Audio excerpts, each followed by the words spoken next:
continued reading of the CFA Level 1 program curriculum. Now we have reading 5, the Global Investment Performance Standards, or the GIPS. Learning outcomes. Describe the key features of the GIPS standards and the fundamentals of compliance. Describe the scope of the GIPS standards with respect to an investment firm's decisions and historical performance records. Explain how the GIPS standards is implemented in countries with existing standards for performance reporting, and describe the appropriate response to the GIPS standards and local regulations conflicts. And lastly, describe the 9 major sections of the GIPS standards. Preface. CFA Institute is a global non-profit or association of investment professionals with the mission of leading the investment profession globally by setting the highest standards of ethics, education, and professional excellence. The CFA Institute has a long-standing history of and committing to establishing a broad acceptance of ethical standards for calculating and presenting investment performance based on the principles of a fair representation and full disclosure. The goals in developing and involving the global investment professional standards, GIPS, or to establish them as the recognized standards for calculating the presentation of investment performance around the world, and for the GIPS standards to become a firm's passport, in quotations marks, to market investment management's service globally.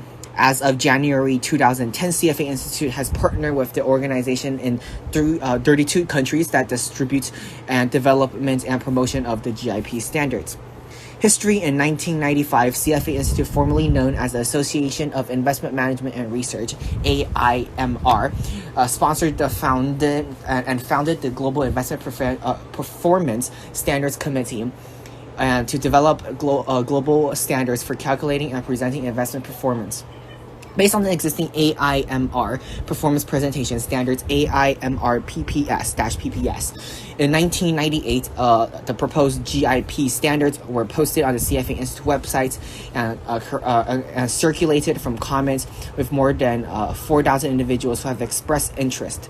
The result was the first global performance standards, investment professional standard, performance standards, published in April 1999. The initial edition of the GIP standards was designed to create a minimal global investment professional performance standards that would, 1, permit and facilitate acceptance and adaptation of developing markets. Secondly, give the global investment management industry one commonly accepted approach for calculating and presenting performance. And 3, address liquid asset classes, equity, fixed income, and cash. In 1999, the Global Investment Performance Standards Committee was replaced by the Investment Performance Council, IPC, and to further develop and promote GIP standards. The development of GIP standards was a global industry initiative with participants from individuals and organizations from more than 15 countries. The IPC was charged with developing provisions for other asset classes, e.g. real estate, private equity, and addressing other performance-related issues, e.g. fees, advertising. To broaden the scope and applicability of the GIP standards, this was accomplished with the second edition of the GIP standards, were published in February 2005. With the release of the 2005 edition of the GIP standards and the growing adaptation and expansion of the GIP standards, the IPC decided to move to a single global investment performance standards and eliminate the need for local variation of the GIP standards. All country-specific performance standards covered with the GIP standards, resulting in 25 countries adopting a single global standard for the calculation and presentation of investment performance. In 2005, with the convergence of country-specific versions of GIP standards and the need for reorganize the government's structure for facilitate involvement in the GIP sponsors, CFA Institute dissolved the IPC and created GIP exclusive committee and the GIPS councils.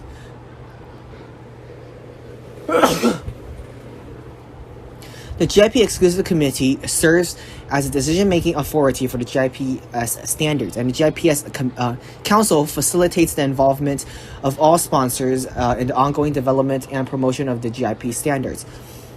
To maintain global relevance,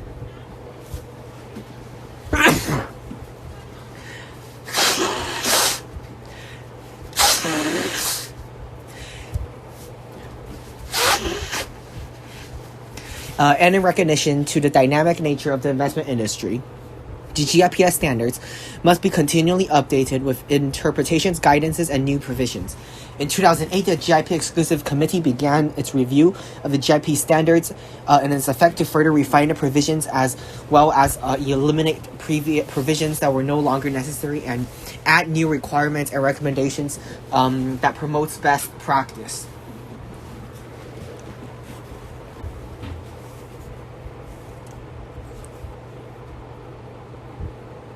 The GIPS Exclusive Committee works in close collaboration with technical communities, specially formed working groups. The GIPS sponsor these groups review existing provisions and guidelines, guidance, and conduct surveys and other research as part of the effort to provide to produce the 2010 edition of the GIPS standards. Introduction, preamble. Why is a good investment performance standard needed? Standardized investment performance. Financial markets and the investment management industry has been increasingly global in nature. The growth in the types of numbers of financial entities, the globalization of investment processes, and the increased competition among investment management firms demonstrates the need to standardize and to standardize the calculations and presentations of investment performances. Global passport assets managers and both existing and prospective clients benefit from an established global standard of calculating, presenting investment performance. Investment practices, regulations, performance measurements, and reporting of performance vary considerably from country to country. By adhering to a global standard, firms in countries with minimal or no investment performance standards will be able to compete for businesses on an equal footing with the firms from countries with more developed standards. Firms from countries with established practices have more confidence in being fairly compared with local firms when competing for businesses in countries that have not previously adopted performance standards. Performance standards that are accepted globally enables investment firms to measure present their investment performance so that investors can readily compare investment performance among firms. Investor confidence, investment managers that adhere to investment performance standards help assure investors that the firm's investment performance is complete and fairly presented. Both prospective and existing clients of investment firms benefit from a global investment performance standards by having a greater degree of confidence in the performance information presented to them. Objectives: the establishment of a voluntary global investment performance standards leads to an accepted set of best practices for calculating and presenting investment performances that is readily comparable among investment firms regardless of geographical location. These standards also facilitate a dialogue between investment firms and their existing and prospective clients regarding investment performances. The goal of the GIP exclusive committees are to establish investment industry's best practice for calculating and presenting investment performances that promotes investors' interest and instill investor confidence. 2. To obtain worldwide acceptance of a single standard for the calculation and presentation of investment performance based on the principles of fair representation and full disclosure. 3.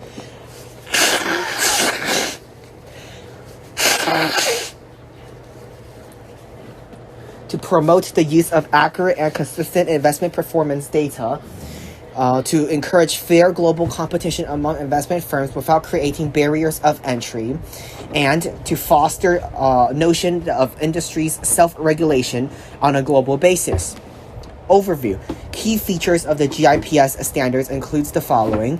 The GIPS standards are ethical standards for investment performance presentation to ensure fair representation and full disclosure of investment performance.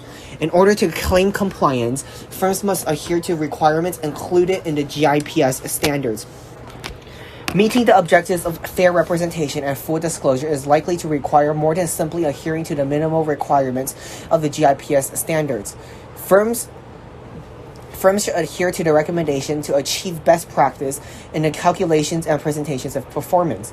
The GIPS standards requires firms to include all actual, discretionary, fee-paying portfolios in at least one composite defined by investment mandate, objective or strategy in order to prevent firms from cherry-picking their best performances.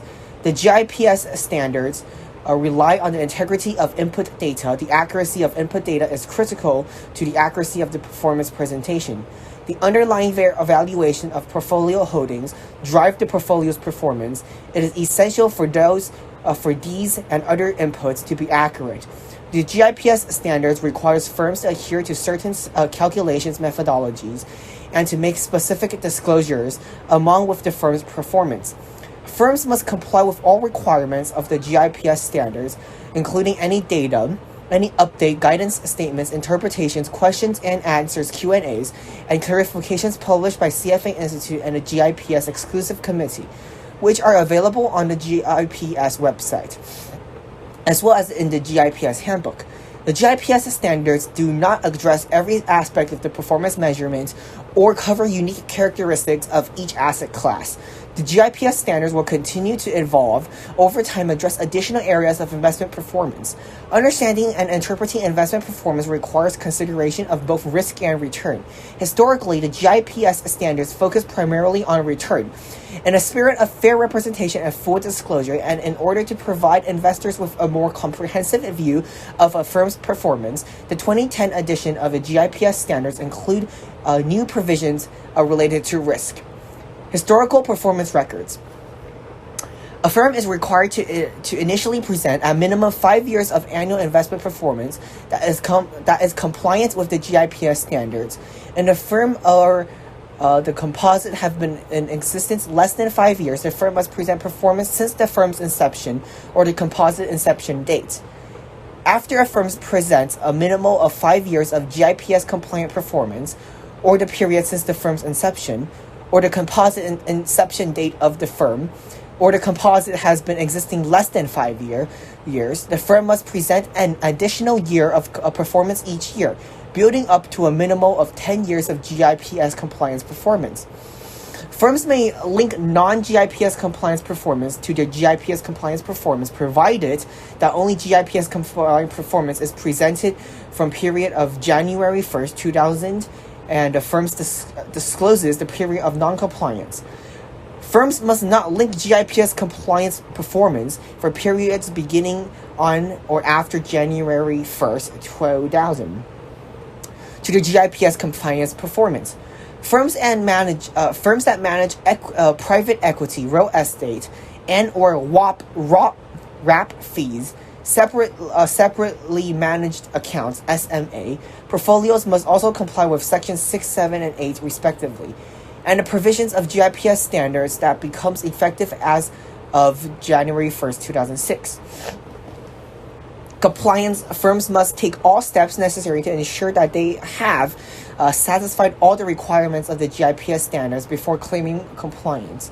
Firms are strongly encouraged to perform periodic internal compliance checks, implementing adequate internal control during all stages of the investment performance process, from data input to preparing a performance presentation, will install confidence in the validity of performance presented as well as in the claims of compliance. Firms may choose to have an independent third-party verification of the tests, the construction of the firm's composites, as well as the firm's policies and procedures as they relate to the compliance with the GIPS standards. The value of verification is widely recognized, and being verified is considered to be best practice. The GIPS Exclusive Committee strongly recommends that firms be verified. In addition to verification, firms may choose to have specifically focused composite testing performance examinations performed by an independent third-party verifier to provide additional assurance regarding a particular composite effective date. The effective date for the 2010 edition of the GIPS standard is January 1st, 2011. Compliant presentation that includes performance for periods that begins on or after January 1st, 2011 may be prepared to in accordance to the 2010 edition of the GIPS standard. Prior additions to our GIP standards may be found on the GIPS website. Implementing a good standards, the presence of a local sponsoring organization for investment performance standards is essential for effective implementation of ongoing support of the GIPS standards within a jurisdiction. Such sponsors also provide an important link between GIPS exclusive committee, the governing body of the GIPS standards, and the local markets in which investment managers operate. The sponsor, by actively supporting the GIPS standards and the works of the GIPS exclusive committee, ensures that the jurisdiction's interests are taken into account. As the GIPS standards are developed, compliance with the GIPS standards is voluntary, and support the local market sponsors help to drive the adaptation of the GIPS standards. The GIPS exclusive committee strongly encourages countries without investment performance standards to promote the GIPS standards as the local standard and translate them into the local language when necessary. Although the GIPS standards may be translated into many languages, if the discrepancy arises, the English version of the GIPS standards is the official governing version.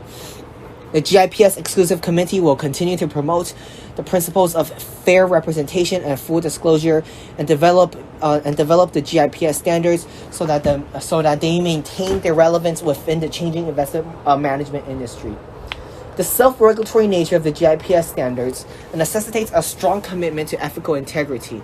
Self-regulation also assists regulators in exercising their responsibility for ensuring the fair disclosure of information within financial markets. The GIPS exclusive committee encourages regulators to recognize the benefit of voluntary compliance with standards that represent global best practice. To give consideration to taking enforcement actions against firms that falsely claim compliance with GIP standards, and 3, recognize and encourage independent third-party verification. Where existing laws, regulations, and industry standards already impose requirements on the calculation and presentation of investment performance, firms are strongly encouraged to comply with GIP standards in addition to applicable regulations required. Compliance with applicable laws and or regulations does not necessarily lead to compliance with GIP standards. In cases in which laws and or regulations conflict with GIPS standards, firms are required to comply with the laws and regulations and make full disclosure of the conflict to compliant presentations.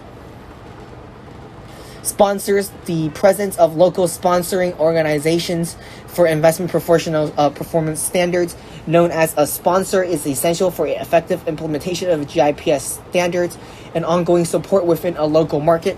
Sponsors collectively from the GIPS Council, which provides a formal rule in the ongoing development of oversight of the GIPS standards. Sponsors, 1, promote the GIPS standards locally. 2, provides local markets support and input of the GIPS standards. 3, present local market-specific issues of the GIPS exclusive committee.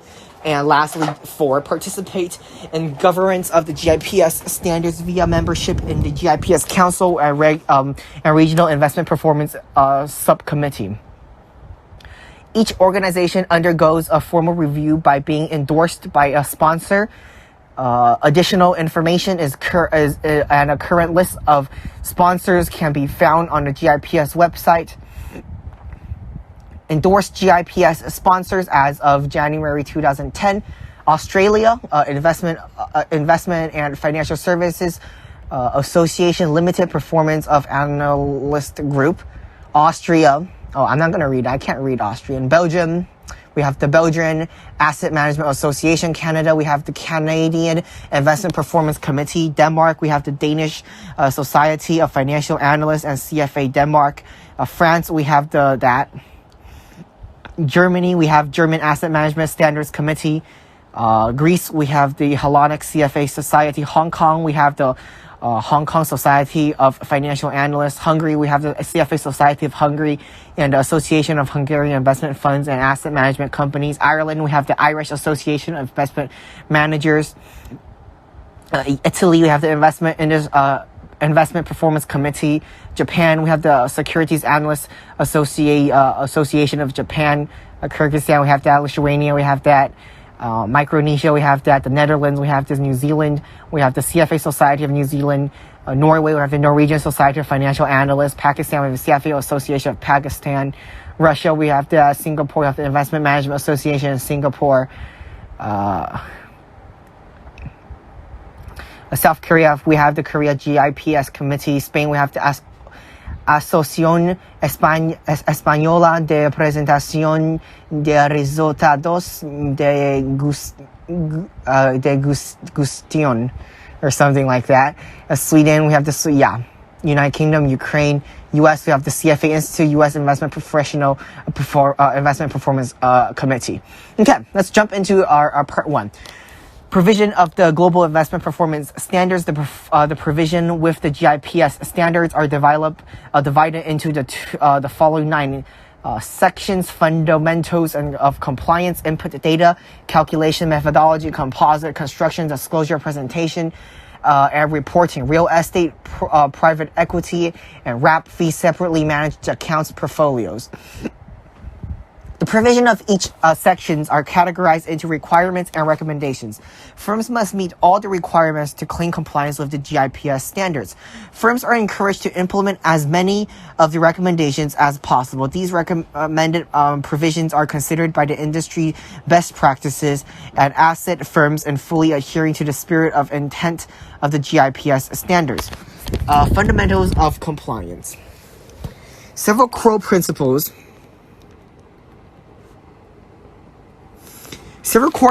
create the foundation of GIPS standards, including properly defining the firm, providing compliant presentation to all prospective clients, adhering to applicable laws and regulations, and ensuring that information presented is not false or misleading. 2 important issues that a firm must consider when becoming compliant with GIPS standards are the definitions of the firms and the firm's definition of discretion.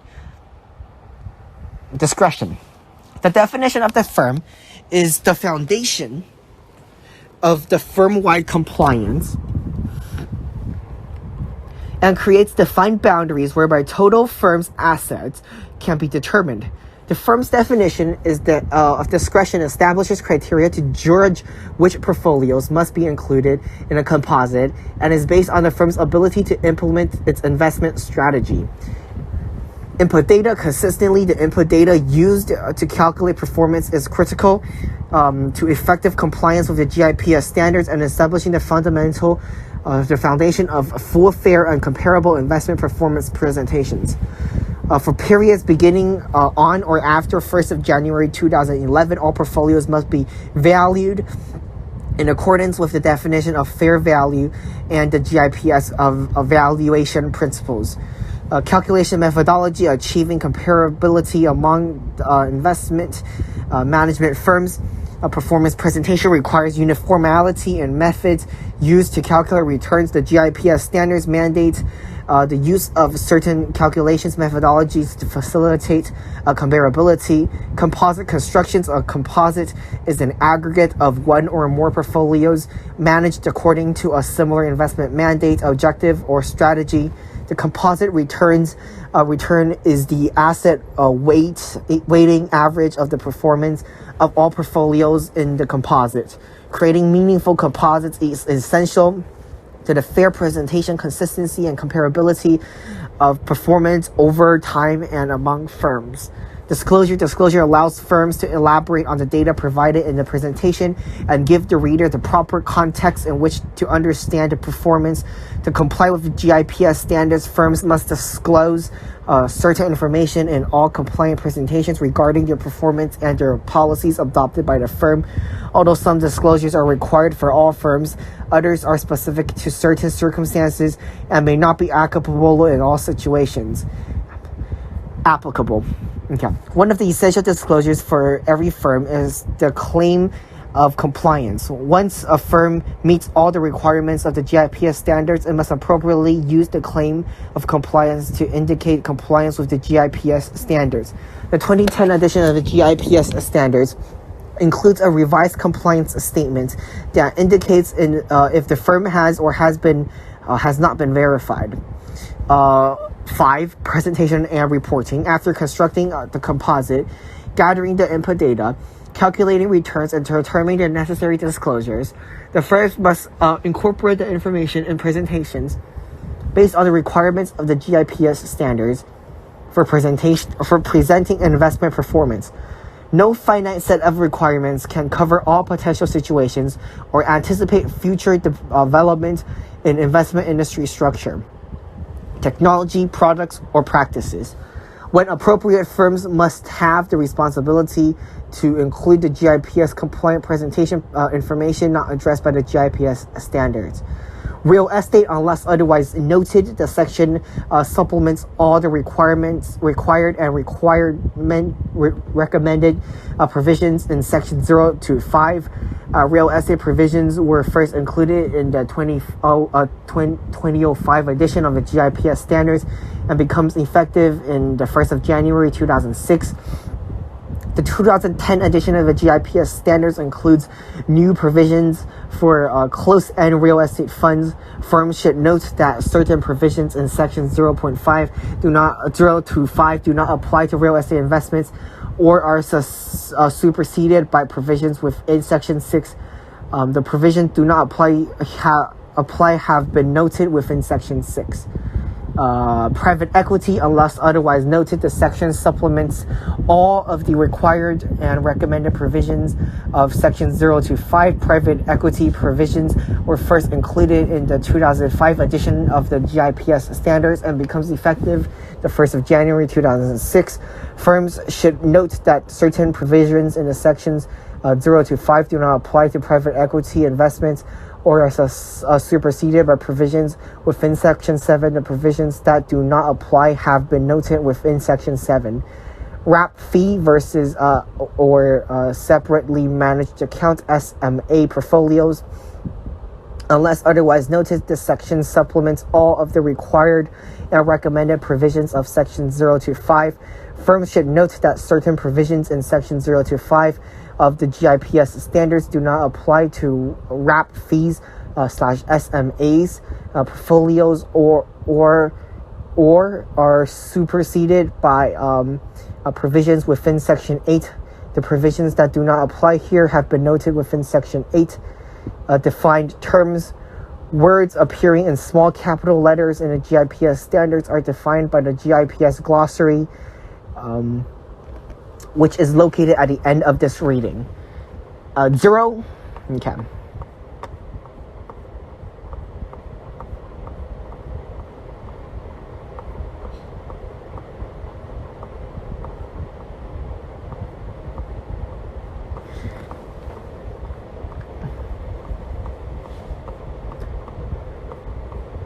Okay, I'm going to stop this reading right here at the beginning of 0, okay? Page 250 of the fundamentals of compliance. And I'll continue the reading in our next part of this series. I do hope my readings are helpful and at least benefit you in some way. And without further ado,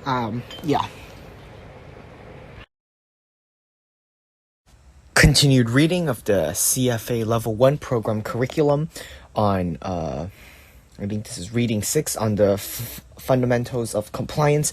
Okay. Fundamentals of compliance requirements. 0A1. Firms must comply with all requirements of the GIP standards, including any updates, guidance, statements, interpretations, questions, and answers, and clarifications published by the CFA Institute and the GIP Exclusive Committee, which are available on the GIPS standards website, as well as the GIPS handbooks. 0.8.2. Firms must comply with all applicable laws and regulations regarding the calculations and presentations of performance.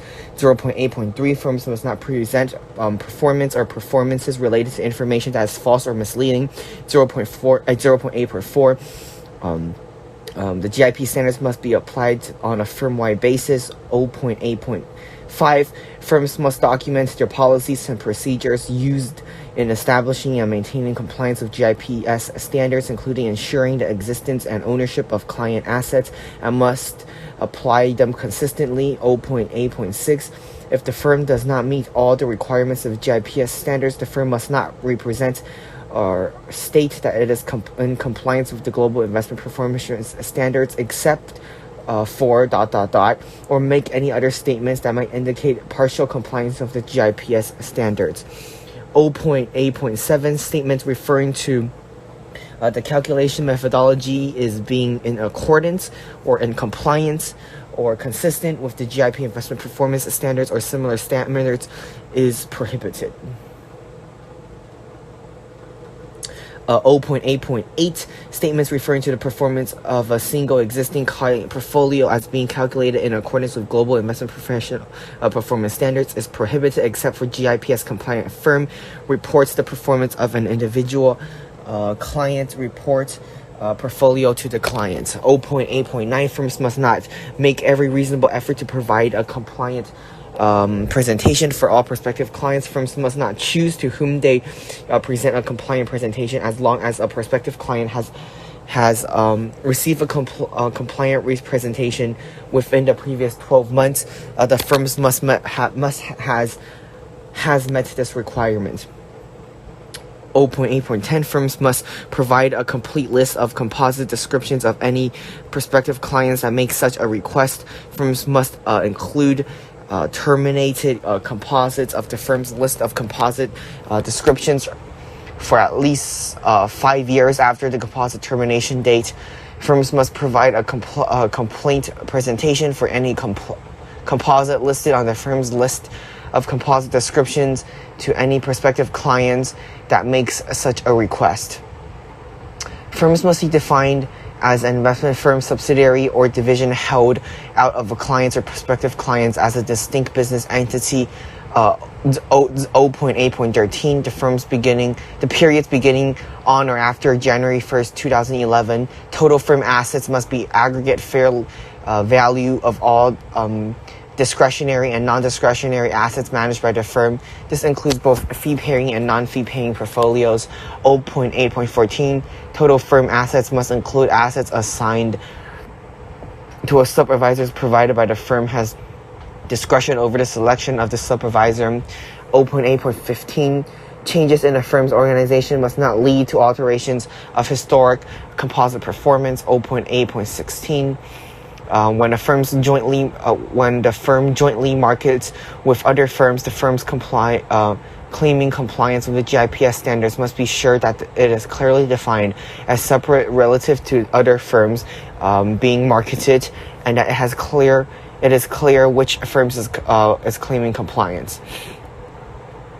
Fundamentals of compliance recommendations. I'm not going to read the 0.B.1. I'm just going to read the contents. Okay. Firms should comply with the recommendations of the GIPS standards, including recommendations and any updates, guidance, statements, interpretations, questions and answers, Q&As, clarifications published by the CFA Institute and GIPS Exclusive Committee, which will be made available on the GIPS website, as well as the GIPS handbooks. Firms should be verified. Firms should adopt the broadest, most meaningful definition of the firm. The scope of this definition should include geographical, i.e. country, regional, etc. Offices operating under the same brand name regardless of actual name of the individual investment management company. Firms should provide to each existing client on an annual basis a compliant representation of the composite in which the client's portfolio is included. One, input data. Input data requirements. All data and information necessary to support all items included in a compliant presentation must be captured and maintained. For periods beginning after the 1st of January 2011, portfolios must be valued in accordance to the definition of fair value and the GIPS valuation principles. Firms must value portfolios in accordance with the composite specific valuation policies. Portfolios must be valued for periods beginning on or after 1st of January 2001, at least monthly. B, for periods beginning after 1st of January 2010 on the date of the large cash flow. Firms must define large cash flow for each composite to determine when portfolios in the composite must be valued. C. No more frequently than required by valuation policy. For periods beginning on or after 1st of January 2010, firms must value portfolios as of the calendar month end or the last business day of the month. For periods beginning on or after 1st of January 2005, firms must use trade date accounting. Accrual accounting must be used for fixed income securities and all other investments that earn interest income. The value of a fixed income securities must not include accrued income. For periods beginning on or after 1st of January 2006, composites must have consistent beginnings and end annual valuation dates. Unless the composite is reported on a non-calendar fiscal year, the beginning and end of the valuation date must be at a calendar year end or at least the business day of the end of the year. Input data recommendations. Firms should value portfolios on the date of all external cash flows. Valuations should be obtained from a qualified independent third party. Accrual accounts should be used for dividends as of ex-dividend dates. Firms should accrue investment and management fees. Part 2, calculation methodology. Calculation methodology requirements. Total returns must be used. Firms must calculate time weighing rates of return that adjust for external cash flow. Both periodic and subperiodic returns must be geometrically linked. External cash flow must be treated according to the firm's composite specific policy. At a minimum, A, for periods beginning on or after 1st of January 2001, firms must calculate portfolios returns at least monthly. B, for periods beginning on or after 1st of January 2005, firms must calculate portfolios return that adjust to daily weighing external cash flows. Returns from cash to cash equivalent held in portfolios must include in all returns calculations. All returns must be calculated after the deductions of actual trading expense incurred during the period. Firms must not use estimated trading expenses. If the actual trading expense cannot be identified and segregated from a bundled fee. A, when calculating gross of fees returns must be reduced by the entire bundle fee or the portion of the bundle fee that includes the trading expense. Firms must not estimate trading expenses. When calculating net of fees returns must be reduced by the entire bundle fees or the portion of the bundle fees that includes the trading expense and trading management fees. Firms must not estimate trading expenses. Composite returns must be calculated by asset weighing the individual portfolio's returns using bargaining, beginning of period values, or method that reflects both beginning of period values and external cash flows. Composite returns must be calculated for periods beginning on or after 1st of January 2006 by asset weighing the individual portfolio returns at least quarterly.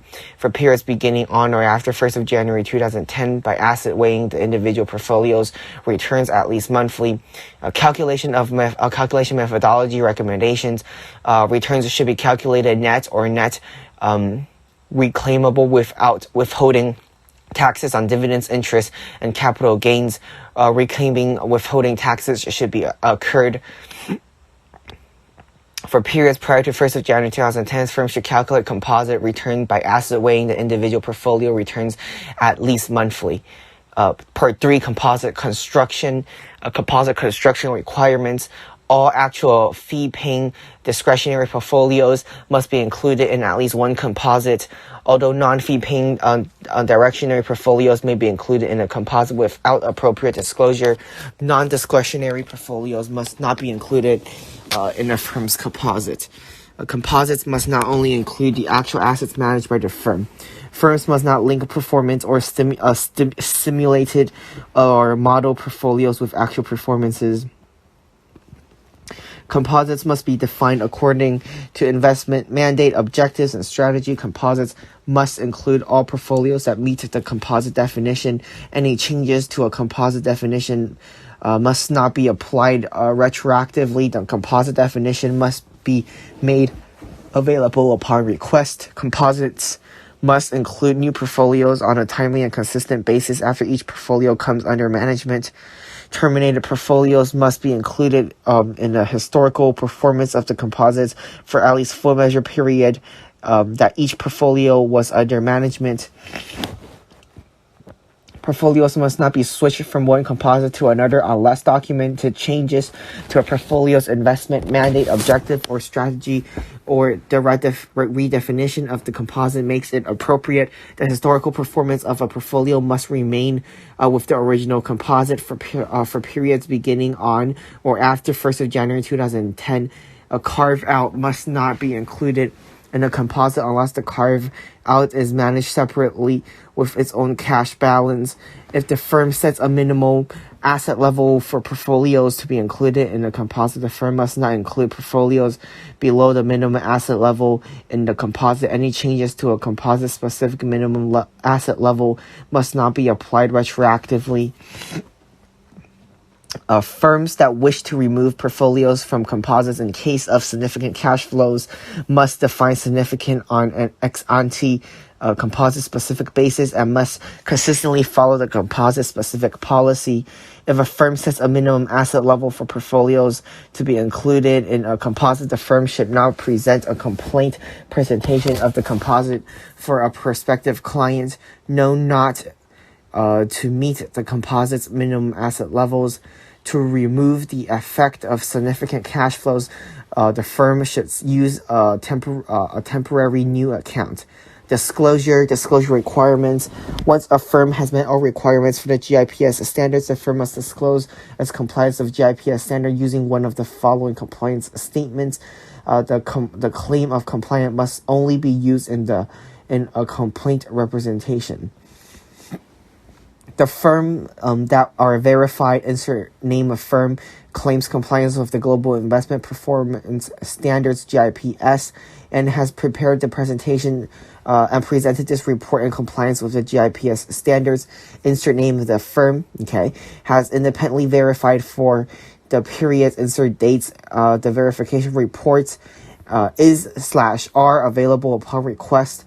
Verification assesses whether 1, the firm has complied with all the composite constraints requirements of the GIPS standards on a firm-wide basis, and 2, the firm's policies and procedures are designed to calculate and present performance in compliance with GIPS standards. Verification does not ensure the accuracy of any specific composite presentation.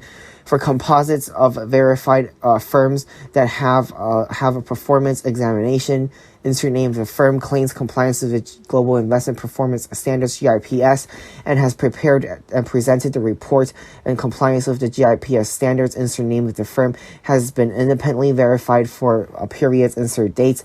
Verification assesses whether 1, the firm has complied with all the composite constructions requirements for the GIPS standards on a firm-wide basis, and 2, the firm's policies and procedures are designed to calculate and present performance in compliance with the GIPS standards. The insert name of the composite has been examined for the periods, insert dates. The verification and performance examination reports are available upon request. The firm has not been verified. For firms that have not been verified, insert name of the firm, claims compliance with the GIPS standards, Global Investment Performance Standards, GIPS, and has prepared the presentation of this report in compliance with the GIPS standards. Insert name of the firm has not been independently verified. Firms must disclose the definition of the firm used to determine total firm assets and firm-wide compliance. Firms must disclose composite descriptions. Firms must disclose benchmark descriptions.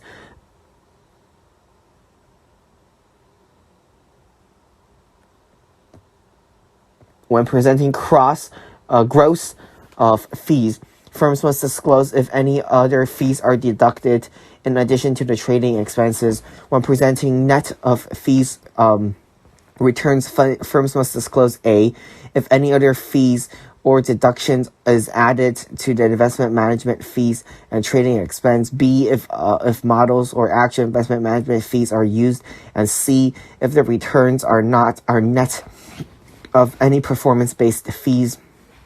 Firms must disclose the currency used to express performance. Firms must disclose what measures of internal dispersion is presented. Firms must disclose the fee schedule appropriate to the compliant presentation. Firms must disclose the composite creation date. Firms must disclose the firm's list of composite descriptions is available upon request. Firms must disclose the policies for valuing portfolios, calculating performance, and preparing compliant presentations are available upon request. Firms must disclose the present use of an extent of leverage, derivatives, and short positions, and if material include a description of the frequency of use and characteristics of instruments is sufficient in identifying risks. Firms must disclose all significant events that will have a prospective client interpret the complaint representation for any performance presentation for periods prior to 1st of January 2000 that does not comply with GIPS standards. Firms must disclose the periods of non-compliance. If the firm is redefined, the firm must disclose the date of description of and reasons for redefinition. If a composite is redefined, the firm must disclose the date of description of and reason for redefinition. Firms must disclose changes to name of the composite. Firms must disclose the minimum asset level, if any, below which portfolios are not included in the composite. Firms must also disclose any changes to the minimum asset level. Firms must disclose relevant details of the treatment of withholding taxes for dividends or on dividends,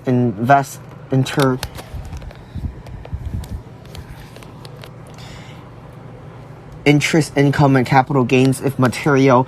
Firms must also disclose the benchmark returns on net of withholding taxes and information available for periods beginning on or after 1st of January 2011. Firms must disclose and describe any known material difference in exchange rates or valuation source among the portfolios within a composite and between the composites of the benchmark. If the complaint presentation confirms with laws and or regulations that conflict with the requirements of the GIPS standards, firms must disclose this fact and disclose the manner in which the laws and or regulations conflict with the GIPS standards. For periods prior to 1st of January 2010, the carve-outs are included in a composite. Firms must disclose the policy used to allocate cash to carve out.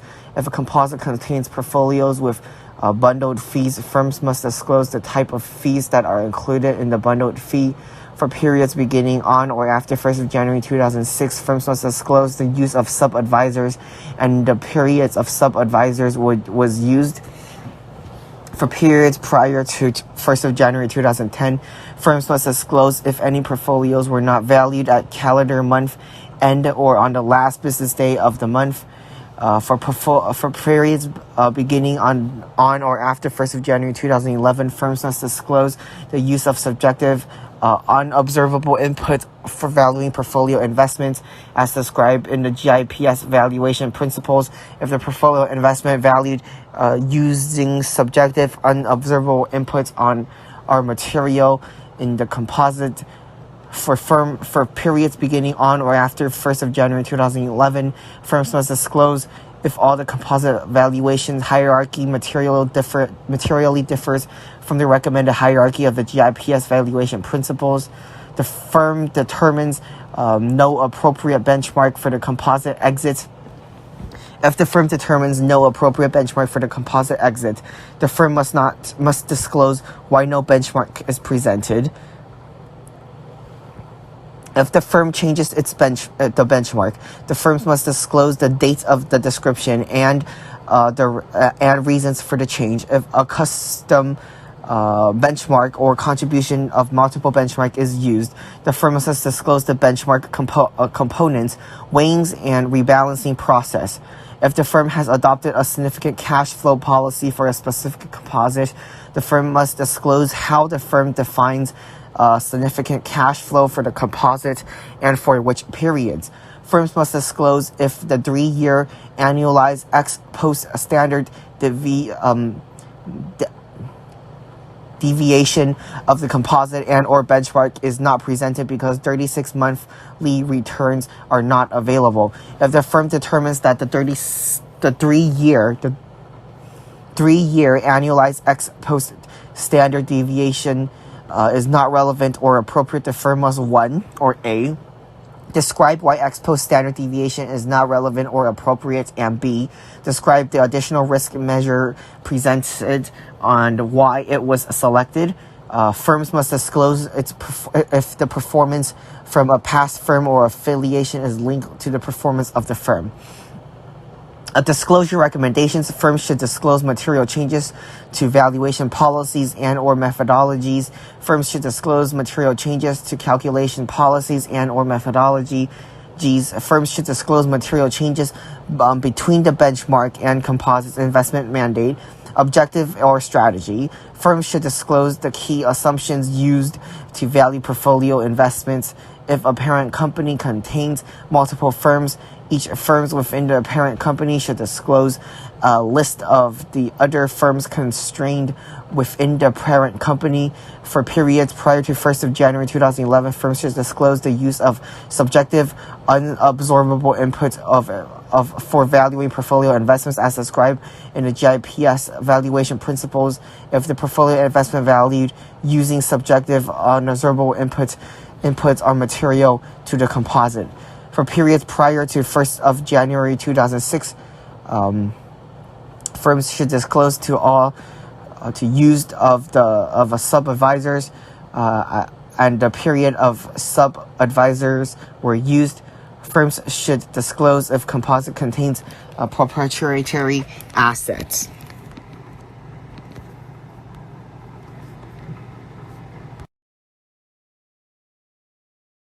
Continue reading of the CFA Level 1 program curriculum. Continue reading of reading 5 of the CFA Level 1 program curriculum. So presenting, so this is about the GIPS standards presentation and reporting, presentations and reporting requirements. The following items must be presented to each compliant presentation: at least 5 years of performance, or from the period since the firm's inception, or the composite inception date if the firm or composite has been existing for less than 5 years, that meets the requirements of the GIPS standards after a firm presents a minimum of 5 years of GIPS compliant performance, or for the firm's period since the firm's inception, or the composite inception date if the firm or composite has been existent for less than 5 years. The firm must present an additional year of performance each year, building up to a minimum of 10 years of GIPS compliance performance. Composite returns for each annual period. Composite returns must be clearly identified as gross of fees or net of fees. For composites,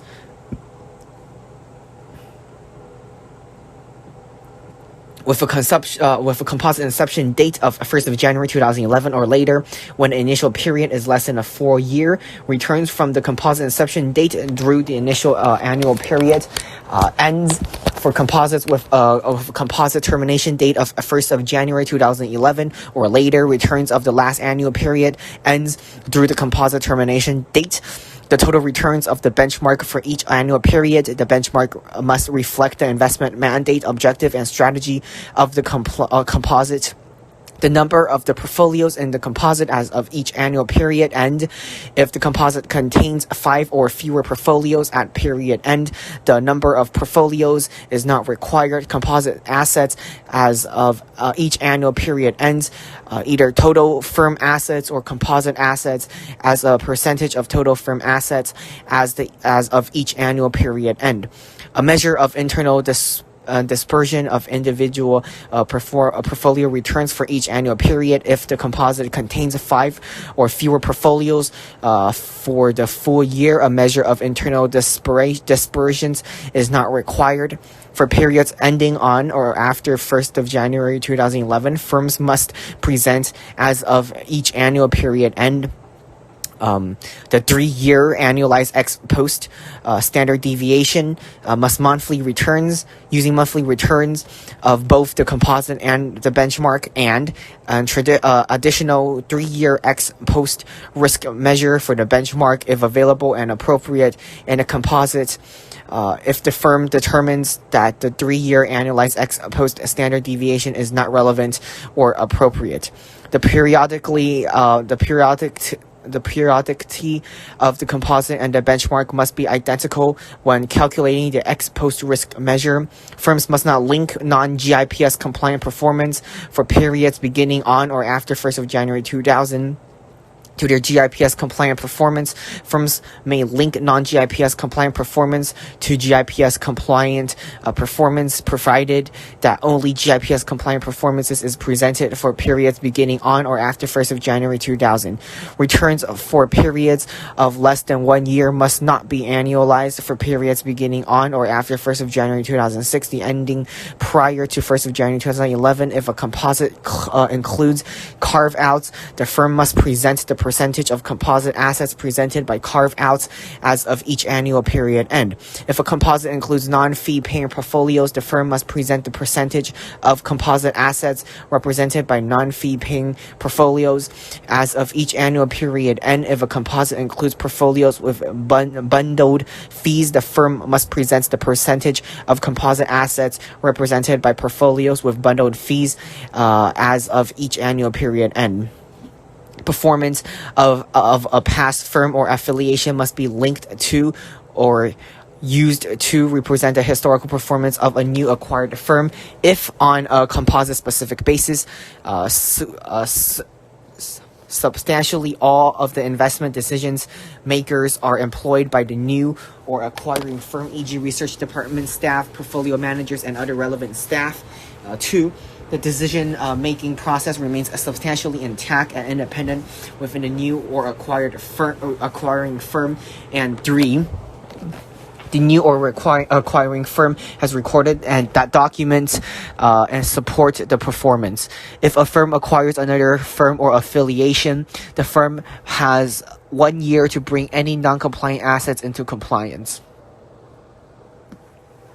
Presentation and reporting recommendations. Firms should present gross of fees returns. Firms should present the following items: cumulative returns of the composite and the benchmark for all periods, equal weighing means and median composite returns, quarterly and or monthly returns, and annualized composite and benchmark returns for periods longer than 12 months. For periods prior to 1st of January 2011, firms should present the 3-year annualized ex post standard deviation using monthly returns of the composite and the benchmark as of each annualized period. For each period for which an annualized ex post standard deviation of the composite and the benchmark are presented, the corresponding annualized return of the composite and the benchmark should also be presented. For each period for which an annualized return of the composite and the benchmark are presented, the corresponding annualized ex post standard deviation using monthly returns of the composite and the benchmark should be presented. Firms should present additional relevant composite level ex post risk measures. Firms should present more than 10 years of annual performance in the compliant presentation. Firms should comply with GIPS standard for all historical periods. Firms should update compliant presentations quarterly. Real estate. Unless otherwise noted, the following real estate provisions supplement the required and recommended provisions of the GIPS standards of Section 0.5 or 025. Real estate provisions were first included in the GIPS standards in 2005 and becomes effective in 1st of January 2006. All compliant presentations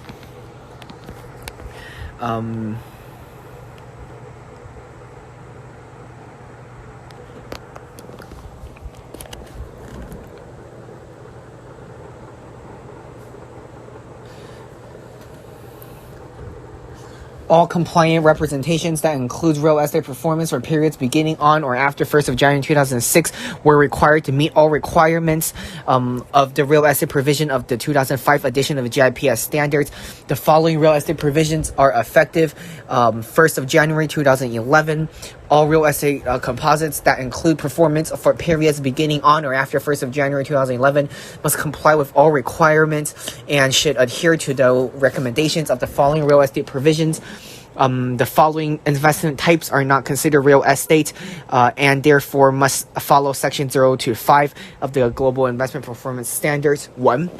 Publicly traded real estate securities. 2. Commercial mortgage-backed securities, CMBS. And 3. Private debt investment, including commercial and residential loans, where the expected return are solely related to contractual interest rates without any participation in the economic performance of the underlying real estate. Real estate requirements, input data requirements. The following provisions do not apply. 1.8.3.8, 1.8.3.3, 1.8.4. The period beginning on or after 1st of January 2011, real estate investments must be valued in accordance with the the definition of fair value and the GIPS valuation principle in Chapter 2. For periods beginning on or after 1st of January 2008, real estate investment must be valued at least quarterly. For periods beginning on or after 1st of January 2010, firms must value portfolios as of each quarter end or at least business day of the quarter. Real estate investments must have external valuations for periods from periods to 1st of January 2012. At least once every 36 months for periods beginning on or after 1st of January 2012. At least once every 12 months unless client agrees to stipulate otherwise. In which case, real estate investments might have external valuation at least once every 36 months per client, or per the client agreement. If the client agrees, require external valuation more frequently than every 36 months. External valuations must be performed by an independent, external, professionally designated, certified, or licensed commercial property valuer / appraiser. If markets where these professionals are not available, the firm must take necessary steps to ensure that only well-qualified independent property valuers appraisers are used. Calculation methodology requirements. The following provisions do not apply. 2.8.2.8, 2.8.4, 2.8.7. Firms must calculate portfolios return at least quarterly. All returns must be calculated after the deduction of actual transactions expense occurring during the period. For periods beginning on or after 1st of January 2011, income returns and capital returns component returns must be calculated separately using geometrically linked time weighting rates of return. Composite time weighting rates of return includes component returns must be calculated by asset weighing the individual portfolio's returns at least quarterly. Disclosure requirements. The following provisions do not apply. 4.8.5, 4.8.6.8, 4.8.15, 4.8.12, 4.8.33, 4.8.34. The following items must be disclosed to each compliant presentation: the firm's description of discretion, the internal valuation methodology used to value real estate investments for the most recent period. For periods beginning on or after 1st of January 2011, material changes to valuation policies and or methodologies for periods beginning on or after 1st of January 2011, material differences between external valuations and the valuation used in performance reporting and the reasons for the differences. The frequency real estate investments are valued by an independent external professional designated certified or licensed commercial property valuer / appraiser. When component returns are calculated separately using geometrically linked time weighing rates of return. And for periods prior to 1st of January 2011, if components of returns are adjusted such that the sum of the income returns and the capital returns equal the total return. For any performance presented for periods prior to 1st of January 2006 that do not comply with GIPS standards, firms must disclose the periods of non-compliance. When presenting gross of fees returns, firms must disclose if any other fees are deducted in addition to the transactions expenses. When presenting net of fees returns, firms must disclose if any other fees are deducted in addition to the investment management fees and transaction expenses. Presentation and reporting requirements. The following provisions do not apply to 5.8.1.I, 5.8.2, 5.8.3. Firms must present component returns in addition to total returns. Composite component returns must be clearly identified as gross of fees or net of fees. Firms must not link non-GIPS compliant performance for periods beginning on or after 1st of January 2006 to the GIPS compliant performances. Firms must link non-GIPS performances to the GIPS compliant performance, provided that only GIPS compliant performances is presented for periods beginning on or after 1st of January 2006. The following item must be presented in each compliant presentation as measured to internal desperation, high and low annual time-weighting rates of return for individual portfolios in the composite if the composite contains 5 or fewer portfolios for the full year. A measure of internal dispersions is not required. As of each annual period end, the percentage of composite assets value using the external valuation during the annual period. The following provisions are added requirements for real estate closed-end fund composites. Calculation methodology requirements. Firms must calculate annualized since inception internal rates of return SIIRR. The SIIRR must be calculated using quarterly cash flows as a minimum. Composite construction requirements. Composites must be defined by vintage year and investment mandate, objective, or strategy. The composite definition must remain consistent throughout the life of the composite. Disclosure requirements. Firms must disclose the final liquidation date for liquidating on composites. Firms must disclose the frequency of cash flows used in the SIIRR calculations. Firms must disclose the vintage year of the composite and how the vintage year is defined. Presentation and reporting requirements. The following items must be presented in each compliant presentation. Firms must present the net of fee SIIRR of the composite throughout the annual period, and firms must initially present at least 5 years of performance or for the period since the firm's inception or the composite inception date of the firm, or the composite has been in existence for less than 5 years that meets the requirements of the GIPS standards. For subsequent years, firms must present an additional year of performance.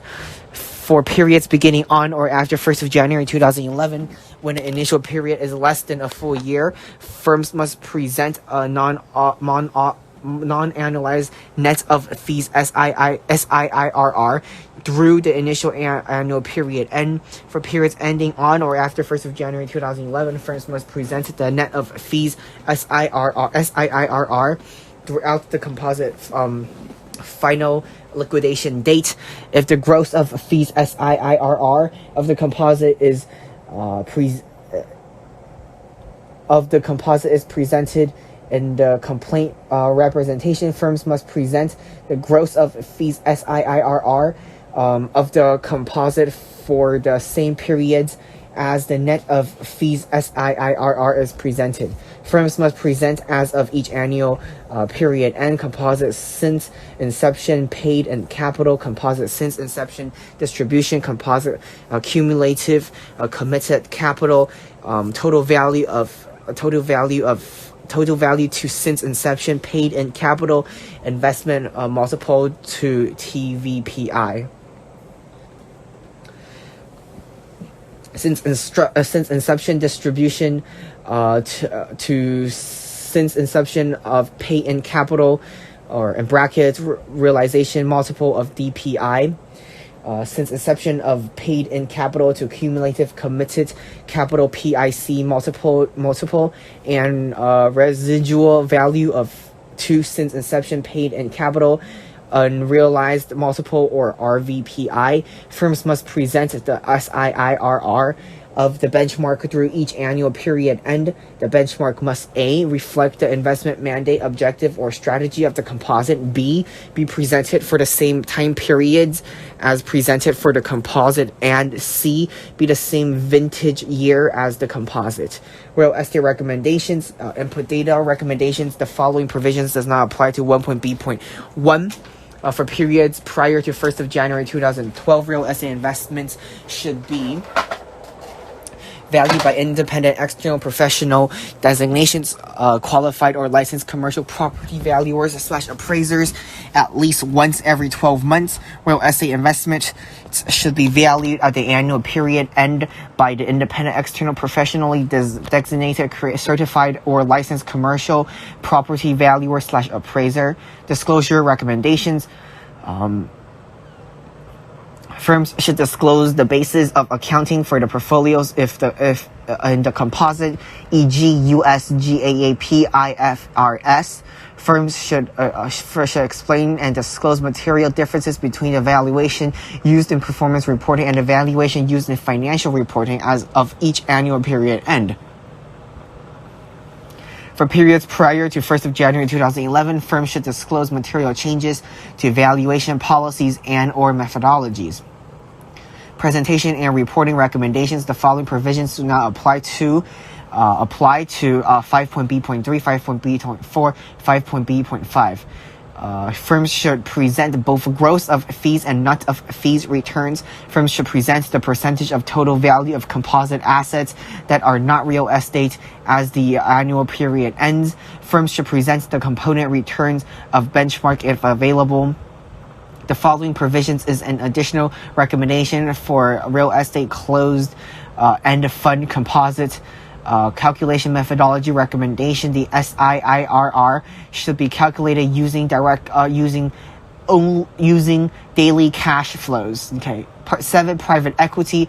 Unless otherwise noted, the following private equity provisions supplement the requirement and recommended provisions of the GIPS standards 0.025 and becomes effective 1st of January 2006. Compliant representation that includes private equity performance for periods ending on or after 1st of January 2006 were required to meet all the requirements of the private equity provisions of the 2005 edition of the GIPS standards.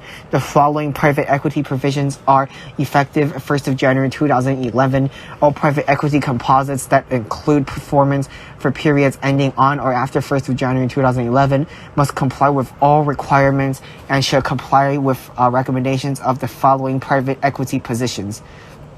The following are provisions that apply to the calculation and presentation of private equity investments made by fixed commitment private equity investment vehicles, including primary funds and funds of funds. The provisions also apply to fixed commitment secondary funds, which must apply either to previous provisions applicable to primarily funds or the provision applicable to funds of funds, depending on which form of secondary fund uses to make investment private equity open and evergreen funds must follow section 0 to 5 of the provision of the Global Investment Professional Standards, Performance Standards. Real estate closed-end funds must follow section 6 of the provision of the Global Investment Performance Standards. Private equity requirements, input data requirements. The following provisions do not apply. 1.8.3.A, 1.8.3.B, 1.8.4. For periods ending on or after 1st of January 2011, private equity investments must be valued in accordance with the definition of fair value in the GIPS valuation principles in Chapter 2. Private equity investments must be valued at least annually. Calculation methodology requirements. The following provisions do not apply to 2.8.2, 2.8.4, 2.8.6, 2.8.7. Firms must calculate annualized since exception interest rates of returns SIIRR, which is the since exception internal rate of return. For periods ending on or after 1st of January 2011, SIIRR must be calculated using daily cash flows. Stock distribution must be included as cash flows and must be valued at the time of distribution.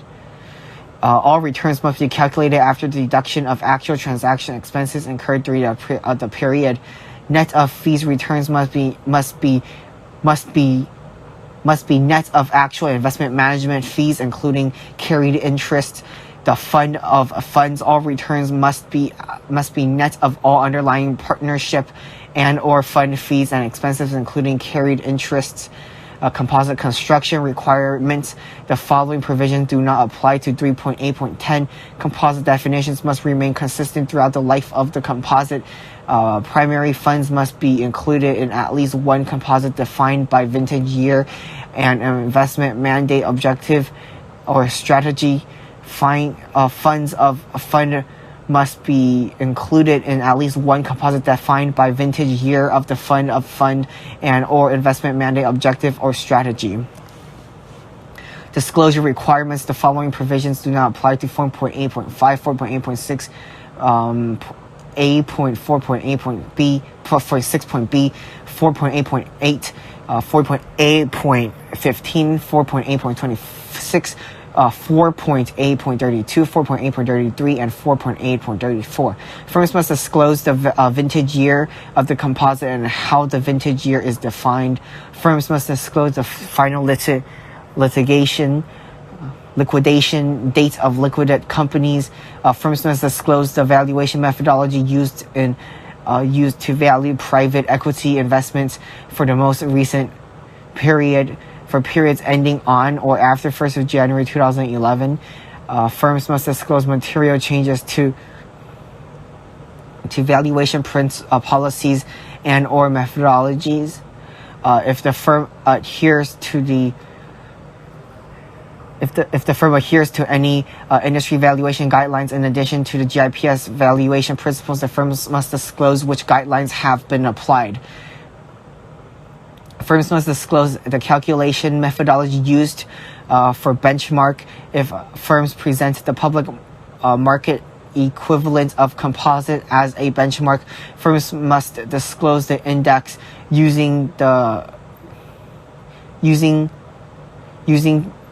to calculate the public market equivalent.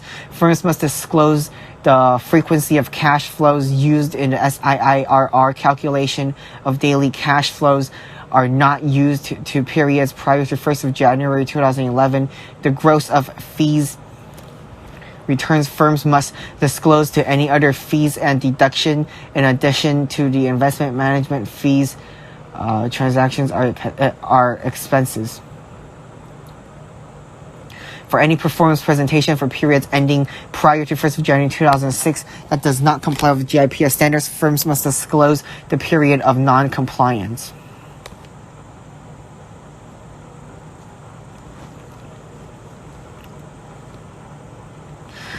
Presentation and reporting requirements. The following provisions do not apply to 5.8.1.A, 5.8.1.B, 5.8.1.C, 5.8.1.D, 5.8.1.E, 5.8.1.I, 5.8.2, and 5.8.3. The following items must be presented in each compliant representation. Firms must present both the net of fees and gross of fees, SIIRR, present at least 5 years of performance, or for the period since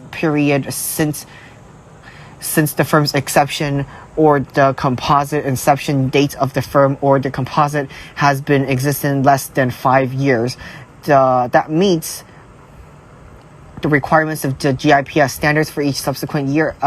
Firms must present an additional year of performance. Composite returns must be clearly identified as gross of fees or net of fees. For periods beginning on or after 1st of January 2011, when the initial period is less than a full year, firms must present the non-authorized net of FEEs and gross of fees, SIIRR, brought through the initial annual period and For periods ending on or after 1st of January 2011, firms must present the net of fees and gross of fees SIIRR due to the composite final liquidation date. For periods ending on or after 1st of January 2011, the fund composites of the composite is defined only by investment mandate, objective, or strategy. Firms must also present the SIIRR and the underlying investment aggregate by vintage year, as well as other measures as required in investment management to see management fees, and must be presented as of the most recent annualized period end.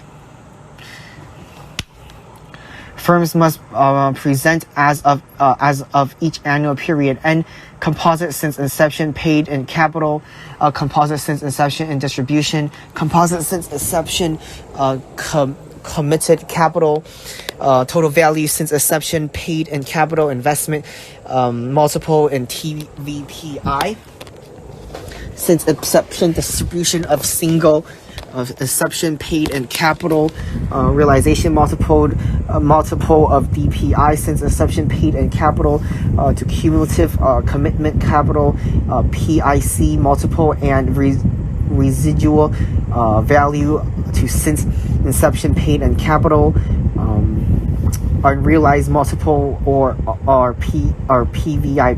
PVPI. Firms must present the SIIRR for benchmarks through each annual period end. The benchmark must A. reflect the investment mandate, objective, or strategy of the composite. B. be presented for the same time period as presented for the composite. And C. be the same vintage year as the composite. For funds composite, if the composite is defined only by investment mandate, objective, and strategy, and a benchmark is presented for the underlying investment, the benchmark must be the same vintage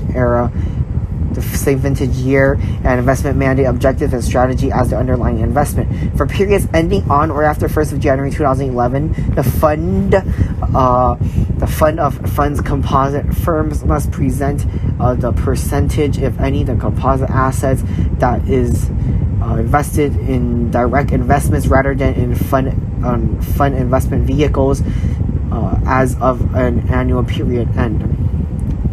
For periods ending on or after 1st of January 2011, for primary fund composites, firms must present the percentage of any of the composite change of composite assets in the fund investment vehicle rather than the other direct investments as of each annual period end. Firms must present non-GIPS. Firms must not present non-GIPS compliant performance for periods ending on or after 1st of January 2006. For periods ending prior to 1st of January 2006, firms may present non-GIPS compliant performance. Private equity recommendations, input data recommendations. The following provisions does not apply. 1.B.1, 7.B.8. Private equity investments should be valued at least quarterly. A calculation methodology recommendations. The following provisions does not apply to 2.B.2 for periods ending prior to 1st of January 2001, and SIIRR should be calculated using daily cash flows.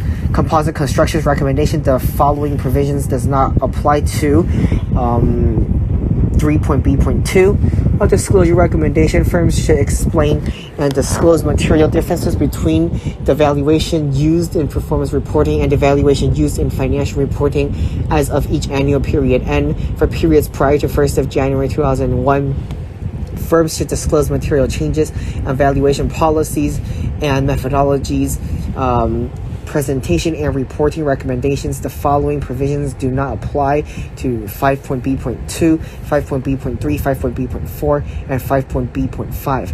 Periods ending on or after 1st of January 2001 for funds or for fund or fund composites, if the composite is defined by the vintage year of the fund of funds, firms should also present the SIIRR and of the underlying investment aggregated by investment mandate, objectives or strategy, and other measures as listed in 7.8.23. These measures should be presented gross of the fund of funds investment management fees for periods ending prior to 1st of January 2011 for fund and fund composites.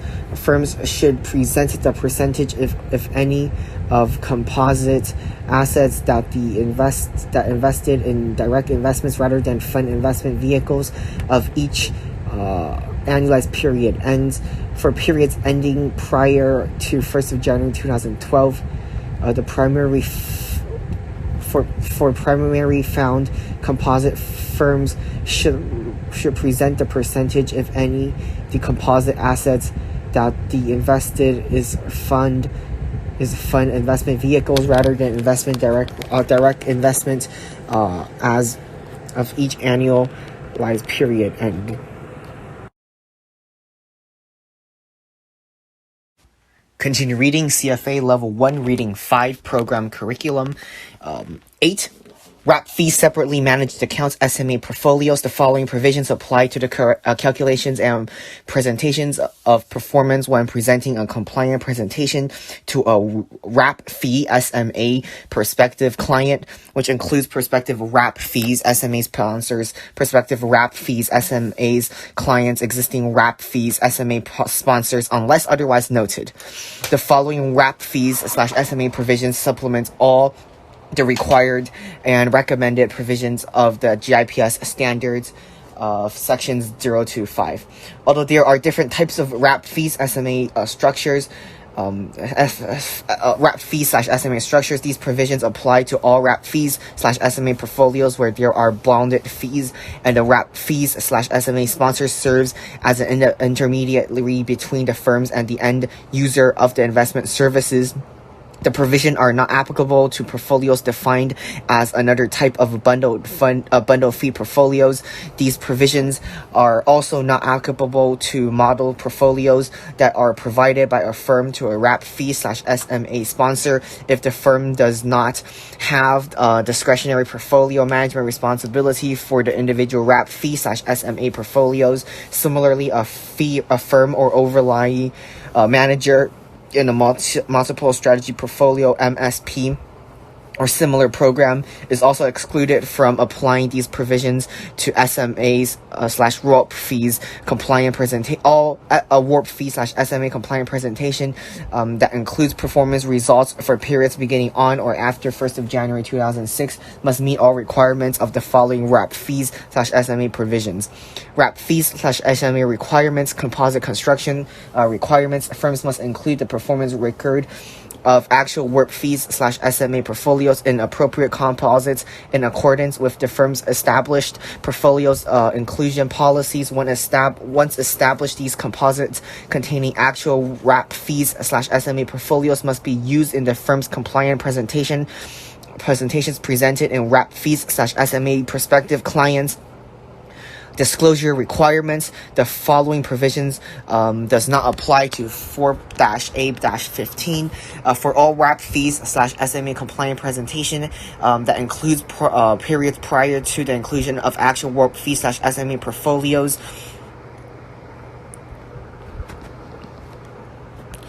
In the composite, the firm must disclose for each period presented that the composite does not contain actual WRAP fees / SMA portfolios. For any performance presented for periods prior to 1st of January 2006 that does not comply with the GIPS standards, firms must disclose the periods of non-compliance.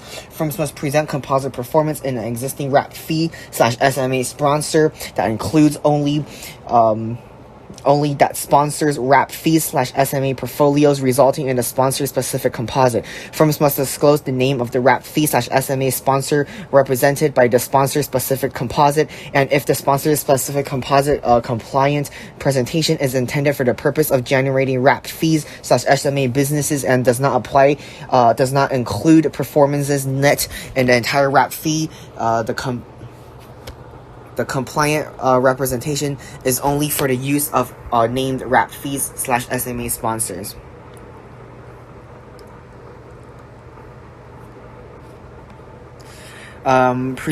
Presentation and reporting requirements. The following provision does not apply. When firms present performance in a wrapped fees / SMA prospective client, the composite presented must include the performance of all actual wrapped fees / SMA portfolios, if any, managed according to the composite investment mandate, objective, or strategy.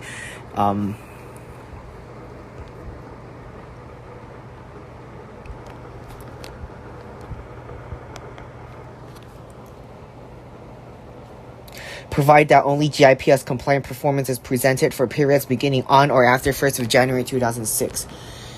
GIPS valuation principles. The GIPS standards are based on ethical principles of fair representation and full disclosure. In order for the performance calculation to be meaningful, the valuation of portfolio investments must have integrity and fairness and fairly reflect their value effective on 1st of January 2011. The GIPS standards require firms to apply a fair value methodology following the definition and requirements listed below. The GIPS valuation principles, including definition of fair value, were developed and consideration of a work done by International Accounting Standards Board IASB and the Financial Accounting Standard Board FASB, as well as other organizations. The shift in a broader fair value requirement has implications for all firms claiming compliance with the GIPS standards. For liquid securities in active markets, the change to fair value must from market value will typically not result in a change to valuation. Firms must use the objective, observable, unadjusted quoted market prices for identical investments on the measurement date. If available, markets are not always liquid and investment prices are not always objective and or observable for liquid or hard to value investments. For illiquid or hard to value investments, for the investments where no observable market values or market price is available, additional steps are necessary.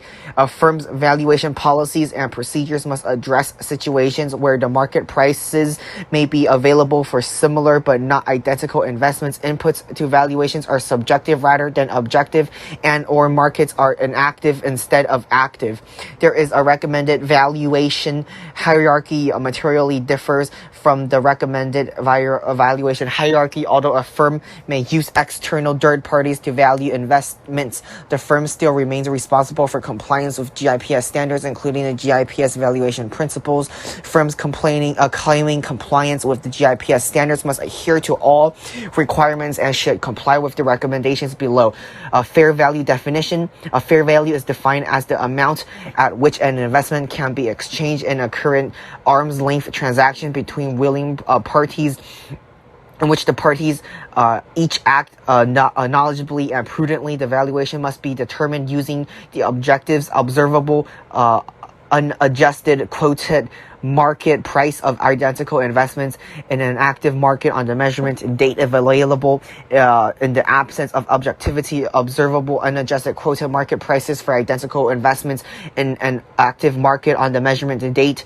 The valuation must represent the firm's best ultimate of the market value. Fair value must include accurate accrued income. Valuation requirements. Firms must comply with the following valuation requirements. For periods beginning on or after 1st of January 2011, portfolios must be valued in accordance with definitions of the values of the GIPS valuation principles, provision 1-A-2, chapter 2. Firms must value investment using objective, observable, unadjusted quoted market prices for identical investments in active markets on the measurements and date if available. Firms must comply with all applicable laws and regulations regarding the calculation and presentation of performance, provision 0.8.2. Accordingly, firms must comply with applicable laws and regulations relating to valuation if the compliant presentation conforms with laws and or regulations that conflict with requirements of the GIPS standards. Firms must disclose this fact and disclose the manner in which the laws and or regulations conflict with GIPS standards. Provision 4.8.22. This includes any conflicts between laws and or regulations and the GIPS valuation principles.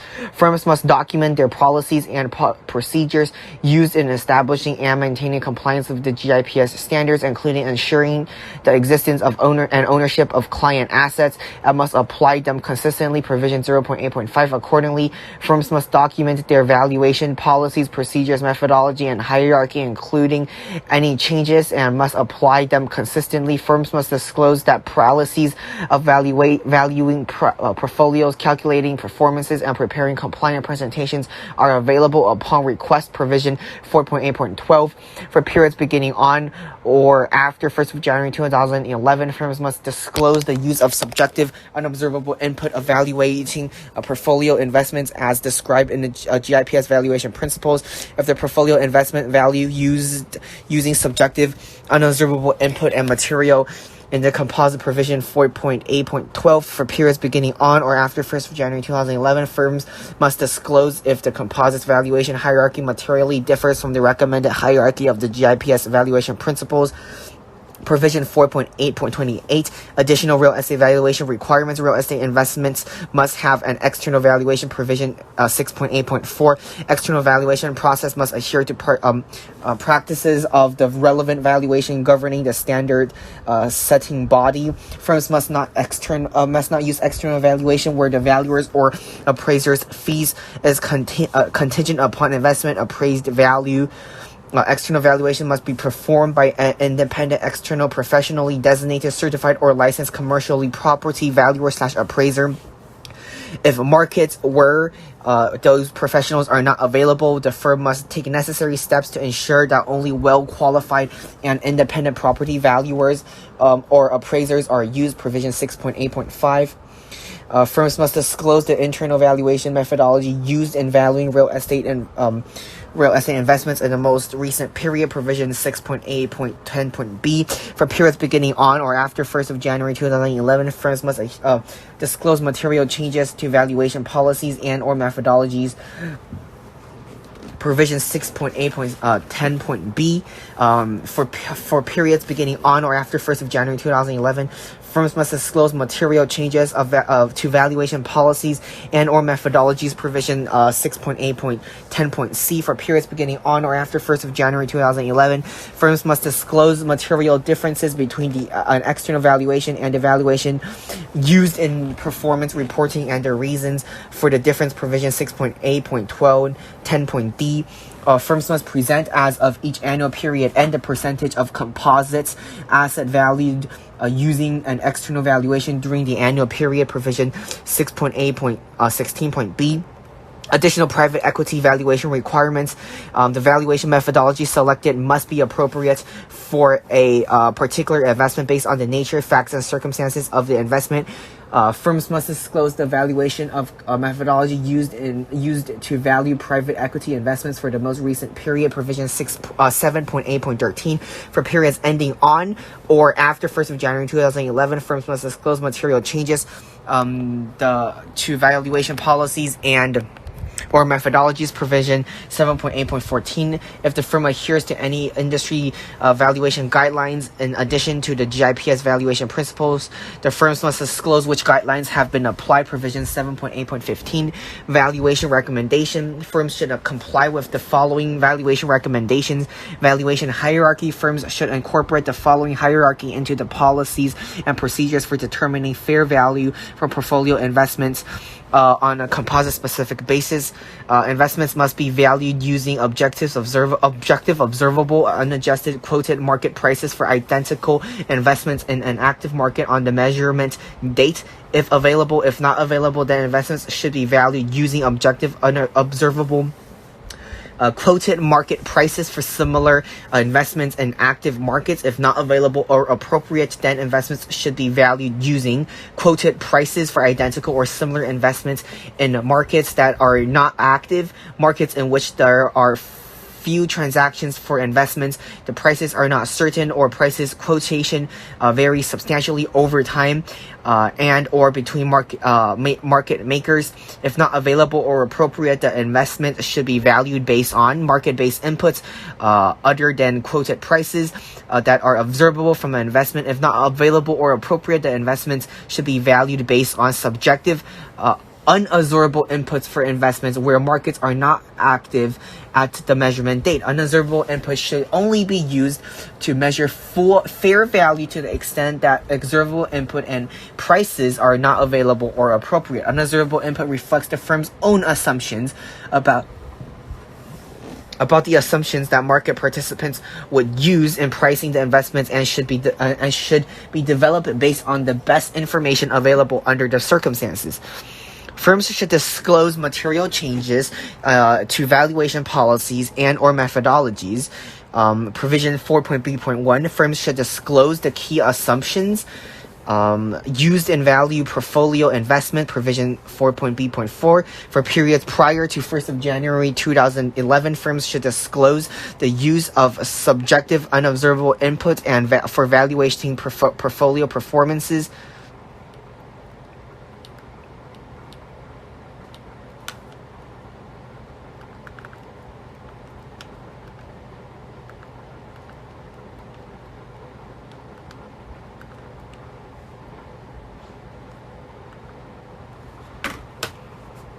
Firms should disclose key assumptions used in the valuation portfolios investments. Provision 4.B.4, for periods prior to 1st of January 2011, firms should disclose the use of subjective unobservable input for evaluating portfolio investments as described in GIPS valuation principles in Chapter 2.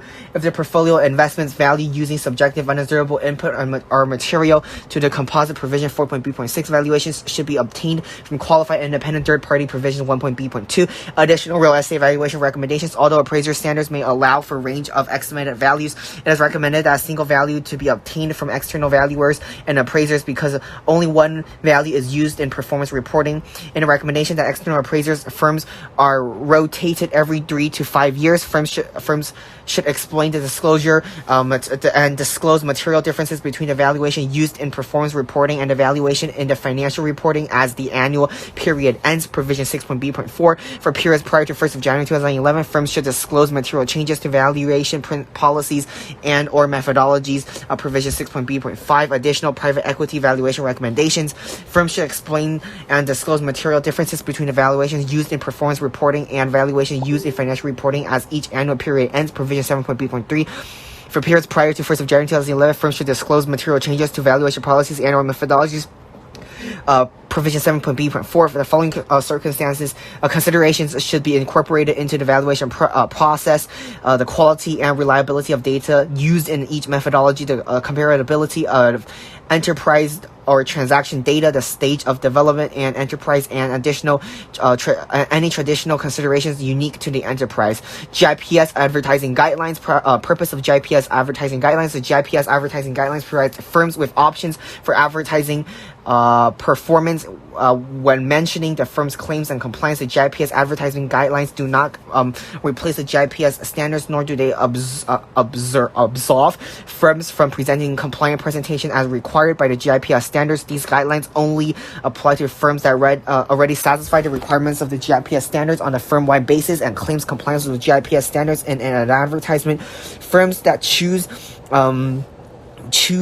to claim compliance in an advertisement must follow GIPS advertisement guidelines or include compliant presentations in the advertisement.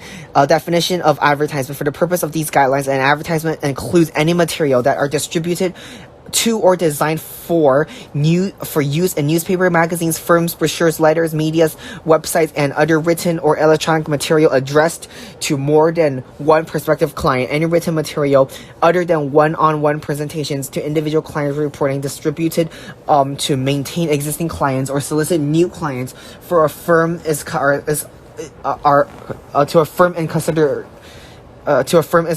an advertisement. Relationship of GIPS advertising guidelines to regulatory requirements. A firm's advertising performance must adhere to all applicable laws and regulations governing advertisements. Firms are encouraged to seek legal and regulatory counsel because additional disclosure may be required in the cases where applicable laws and or regulations conflict with requirements of the GIPS standards and or GIPS advertisement guidelines. Firms are required to comply with the laws and regulations, calculations, and advertisements of pooled utilized investment vehicles such as mutual funds and open-ended investment companies are regulated in most markets. The GIPS advertising guidelines are not intended to replace applicable laws and or regulations with a firm is advertising performance solely for the pooled utilized investment vehicles. Other information the advertisements may include other information beyond what is required under the GIPS advertising guidelines, provided the information is shown with equal or lesser prominence relative to the information required by GIPS advertising guidelines, and the information does not conflict with requirements of the GIPS standards and or GIPS advertising guidelines. Firms must adhere to the principles of fair representation and fair disclosure when advertising, and must not present performance or performance-related information that is false or misleading. Requirements of the GIPS advertising guidelines. All advertisements that include and claim a compliance with GIPS standards by following the GIPS advertising guidelines must disclose the following: the definition of the firm, how the prospective clients can obtain a compliant presentation and or a firm's list of compliant descriptions, the GIPS compliance statements and of advertisement, and insert name of firm, claims compliance with global investment performance standards, GIPS. All advertisement that includes a claim of compliance with GIPS standards by following GIPS advertising guidelines and present performance must also disclose the following information, which must be taken or derived from a compliant representation: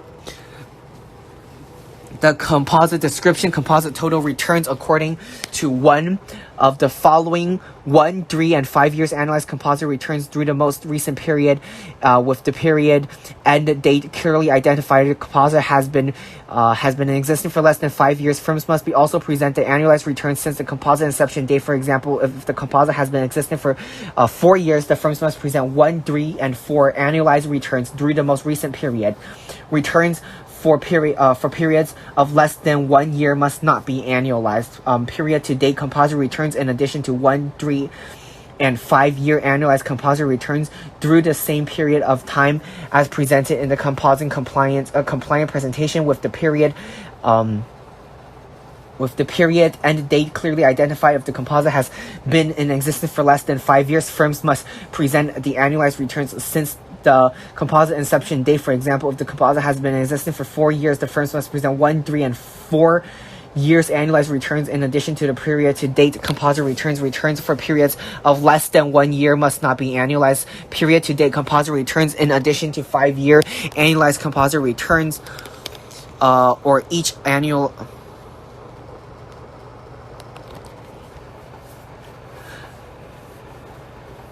The annualized return must be calculated through the same period of time as presented in corresponding compliant presentation. Whether returns are presented in gross of fees or net of fees, the total returns are of the benchmark for the same periods for which the composite returns is presented. Firms must present total returns for the same benchmark as presented in the corresponding compliant presentation. The benchmark description. The firm determines no appropriate benchmark for the composite existence. The firm must disclose why benchmark is presented, the presence, use, and extent of leverage, derivatives, and short positions. If materials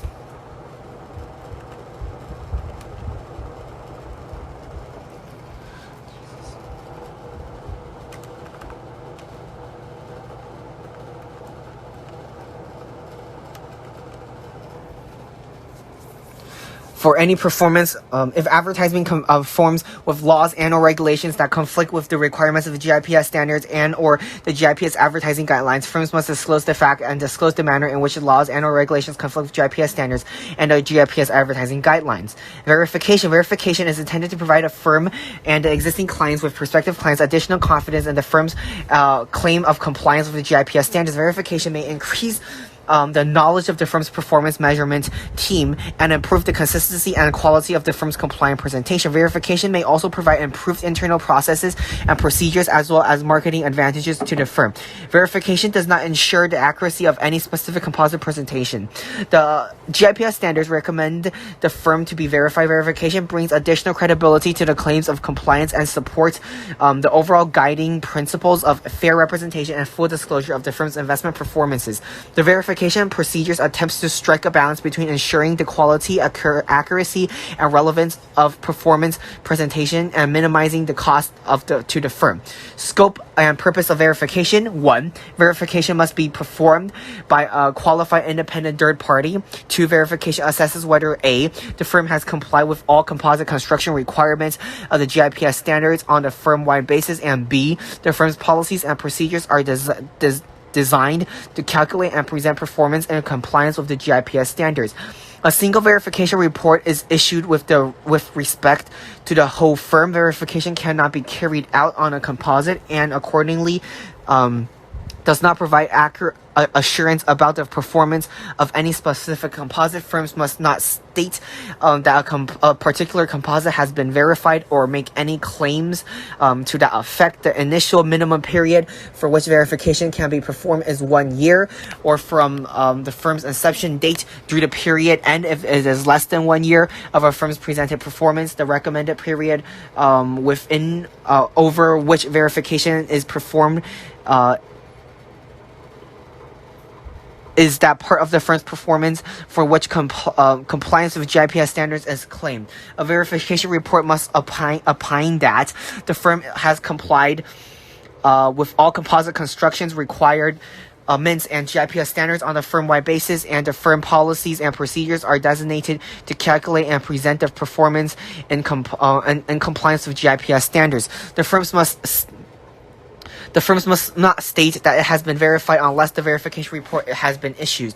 A particular verifier may accept the work of another verifier as part of the basis for the principal verification verifier's opinion. The principal verifier may also choose to reply to an audit or internal control for an qualified and reputable independent third party. In addition, a particular verifier may choose to rely on the other audits and or internal control works performed by the verification firm, and if reliance on another party's work is planned, the scope of work including time period cover, results of procedures performed, qualifications, competency, objectivity, and reputation of the other party must be assessed by the principal verifier when making the determination as to whether to place any reliance on such work. Reliance considerations and our conclusions must be documented by principal verifiers.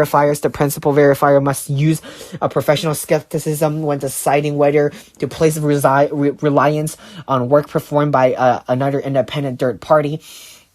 Sample portfolio selection. Verifiers must subject the entire firm to testing when performance verification procedures unless reliance is placed on work performance performed by a qualified and reputable independent third party. Appropriate alternative control procedures has been performed by the verifier. Verifiers must use a sample methodology when performing such procedures. Verifiers must consider the following criteria when selecting samples: number of composites at the firm, number of portfolios in each composite, type of composite, total firm assets, internal control structure at the firm, system of checks and balances in place, number of years being verified, and computer compliant application softwares used in construction and maintenance of the composite, use of external performance measures and the method of calculating performance. If this list is not all inclusive and contains only the minimum criteria that most must be considered in the selection and evaluation of a sample. For example, one potentially useful approach would be to include the sample of a portfolio that has the largest impact on composite performance because of its size or because of extremely good or bad performance, missing or incomplete documents, or the presence of errors would normally be expected to warrant selecting a larger sample of or applying additional verification procedures. After performing the verification, the verifier must conclude that the firm is not in compliance with GIPS standards or the records of the firms cannot support the verification. In such situations, the verifier must issue a statement to the firm clarifying why the verification report cannot be issued. A verification report must not issue when the verifier knows that the firm is not in compliance with the GIPS standards or records of the firm cannot support a verification. The minimum verification procedures are described below in Section B. The verification report must state that the verification has been conducted in accordance with these verification procedures. Required verification procedures. The following are the minimum procedures that verifiers must follow when conducting a verification. Verifiers must complete the verification in accordance with these procedures prior to issuing a verification report to the firm.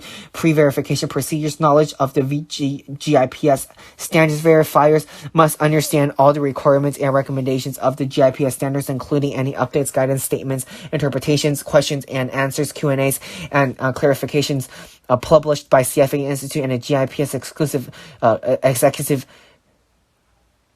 executive committee where are available in the GIPS standard website as well as the GIPS handbook. Knowledge and regulation. Verifiers must be knowledgeable in applicable laws and regulations regarding the calculation and presenting of performance and must consider the differences between these laws and regulations and the GIPS standards. Knowledge of the firm. Verifiers must gain an understanding of the firm, including the corporate structure of the firm and how it operates. Knowledge of the firm's policies and procedures. Verifiers must understand the firm's policies and procedures for establishing and maintaining compliance with all applicable requirements and adopting recommendations on the GIPS standards. The verifier must obtain a copy of the firm's policies and procedures used in establishing and maintaining compliance with GIPS standards and ensure that all applicable policies and procedures are properly included and adequately documented. Knowledge of valuation basis and performance calculations. Verifiers must understand that policies, procedures, and methodologies used to value portfolios and compute investment performances. Verification procedures. Fundamentals of compliance. Verifiers must perform sufficient procedures to determine that a firm is and has been appropriately defined. Firms must define and maintain composites in compliance with the GIPS standards. All the firm's actual fee-paying discretionary portfolios are included in at least one composite. The firm's definition of the discretion has been consistently applied over time. At all times, all portfolios are included in their respective composites, and no portfolios are being in particular composite has been excluded. The firm's policies and procedures for ensuring the existence and ownership of client assets are appropriate and have been consistently applied. The composite benchmark reflects the investment mandate, objective, or strategy of the composite. The firm's policies and procedures for creating the mandate composite has been consistently applied. The firm's list of composite discretions is complete, and total firm assets are appropriately calculated and disclosed. Determination of discretionary status of portfolios. Verifiers must obtain a list of all portfolios. Verifiers must select portfolios from this list of perform sufficient procedures to determine that the firm's classification of the portfolios is discretionary or non-discretionary, inappropriate by referring to the portfolio's investment management agreements and or investment guidelines and the firm's policies and procedures for determining investment discretion.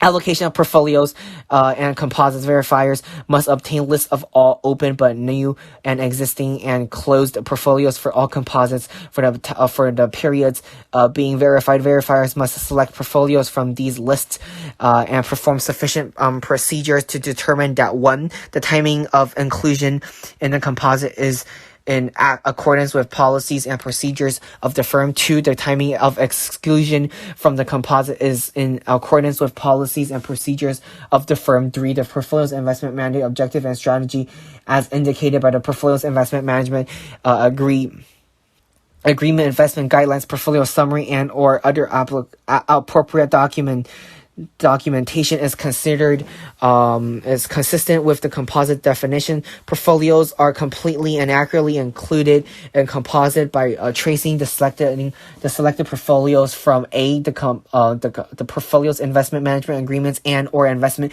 management guidelines to the composite, and B, the composite brackets S to the portfolio's investment management agreements and or investment guidelines. Portfolios sharing the same investment mandate, objective, or strategy strategy are included in the same composite movement from one composite to another are appropriate and consistent with documented changes in the portfolio's investment mandate, objective, or strategy, or the redefinition of the composite. Data review for selected portfolios. Verifiers must perform sufficient procedures to determine that the treatment of the following item is consistent with the firm's policies: classification of portfolio flows, e.g. recipient disbursement, dividends, interest, fees, and taxations, accounting treatments of income, interest, and the dividend accrued and recipients, accounting treatments of taxes, tax reclaims, and tax accruals, performance management.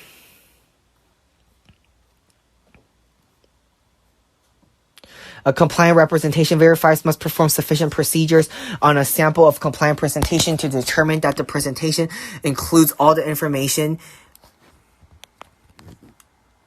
and disclosures must be consistent with the firm's records, the firm's documented policies and procedures, and the results of the verification procedures. Maintenance of records. The verifier must maintain sufficient documentation to support all procedures performed, supporting the issuance of the verification report, including all sufficient judgment and conclusions made by the verifier. Representation letter.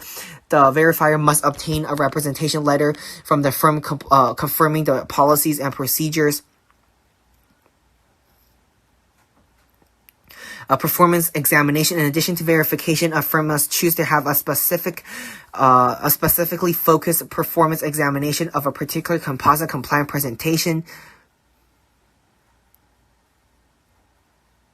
However, a performance examination report must not be issued unless a verification report has been issued. The performance examination may be performed concurrently with verification. A performance examination is not required for a firm to be verified. The firm must not state that a compliance has been examined unless the performance examination report has been issued for the specific composite. Please see the guidance statement on performance examination for additional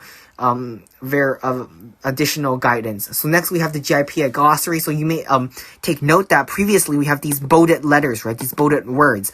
Now those bolded words all have definitions here in the GIPS glossary. We will continue. Okay, we'll continue reading the segment, although this is optional reading. Okay, so we'll continue just reading the GIPS glossary in our next part of the part 5 reading of the CFA Level 1 program curriculum. So I do hope it's helpful, and I hope to see you guys in the next one. Welcome back to the CFA Level 1 program curriculum reading. Now on reading 5. Continue reading part 5, GIPS glossary. Okay, so these are the vocabularies and what they mean, along with the definition. So accrual accounting, the recording of financial transactions as they come into existence rather than when they are paid or settled.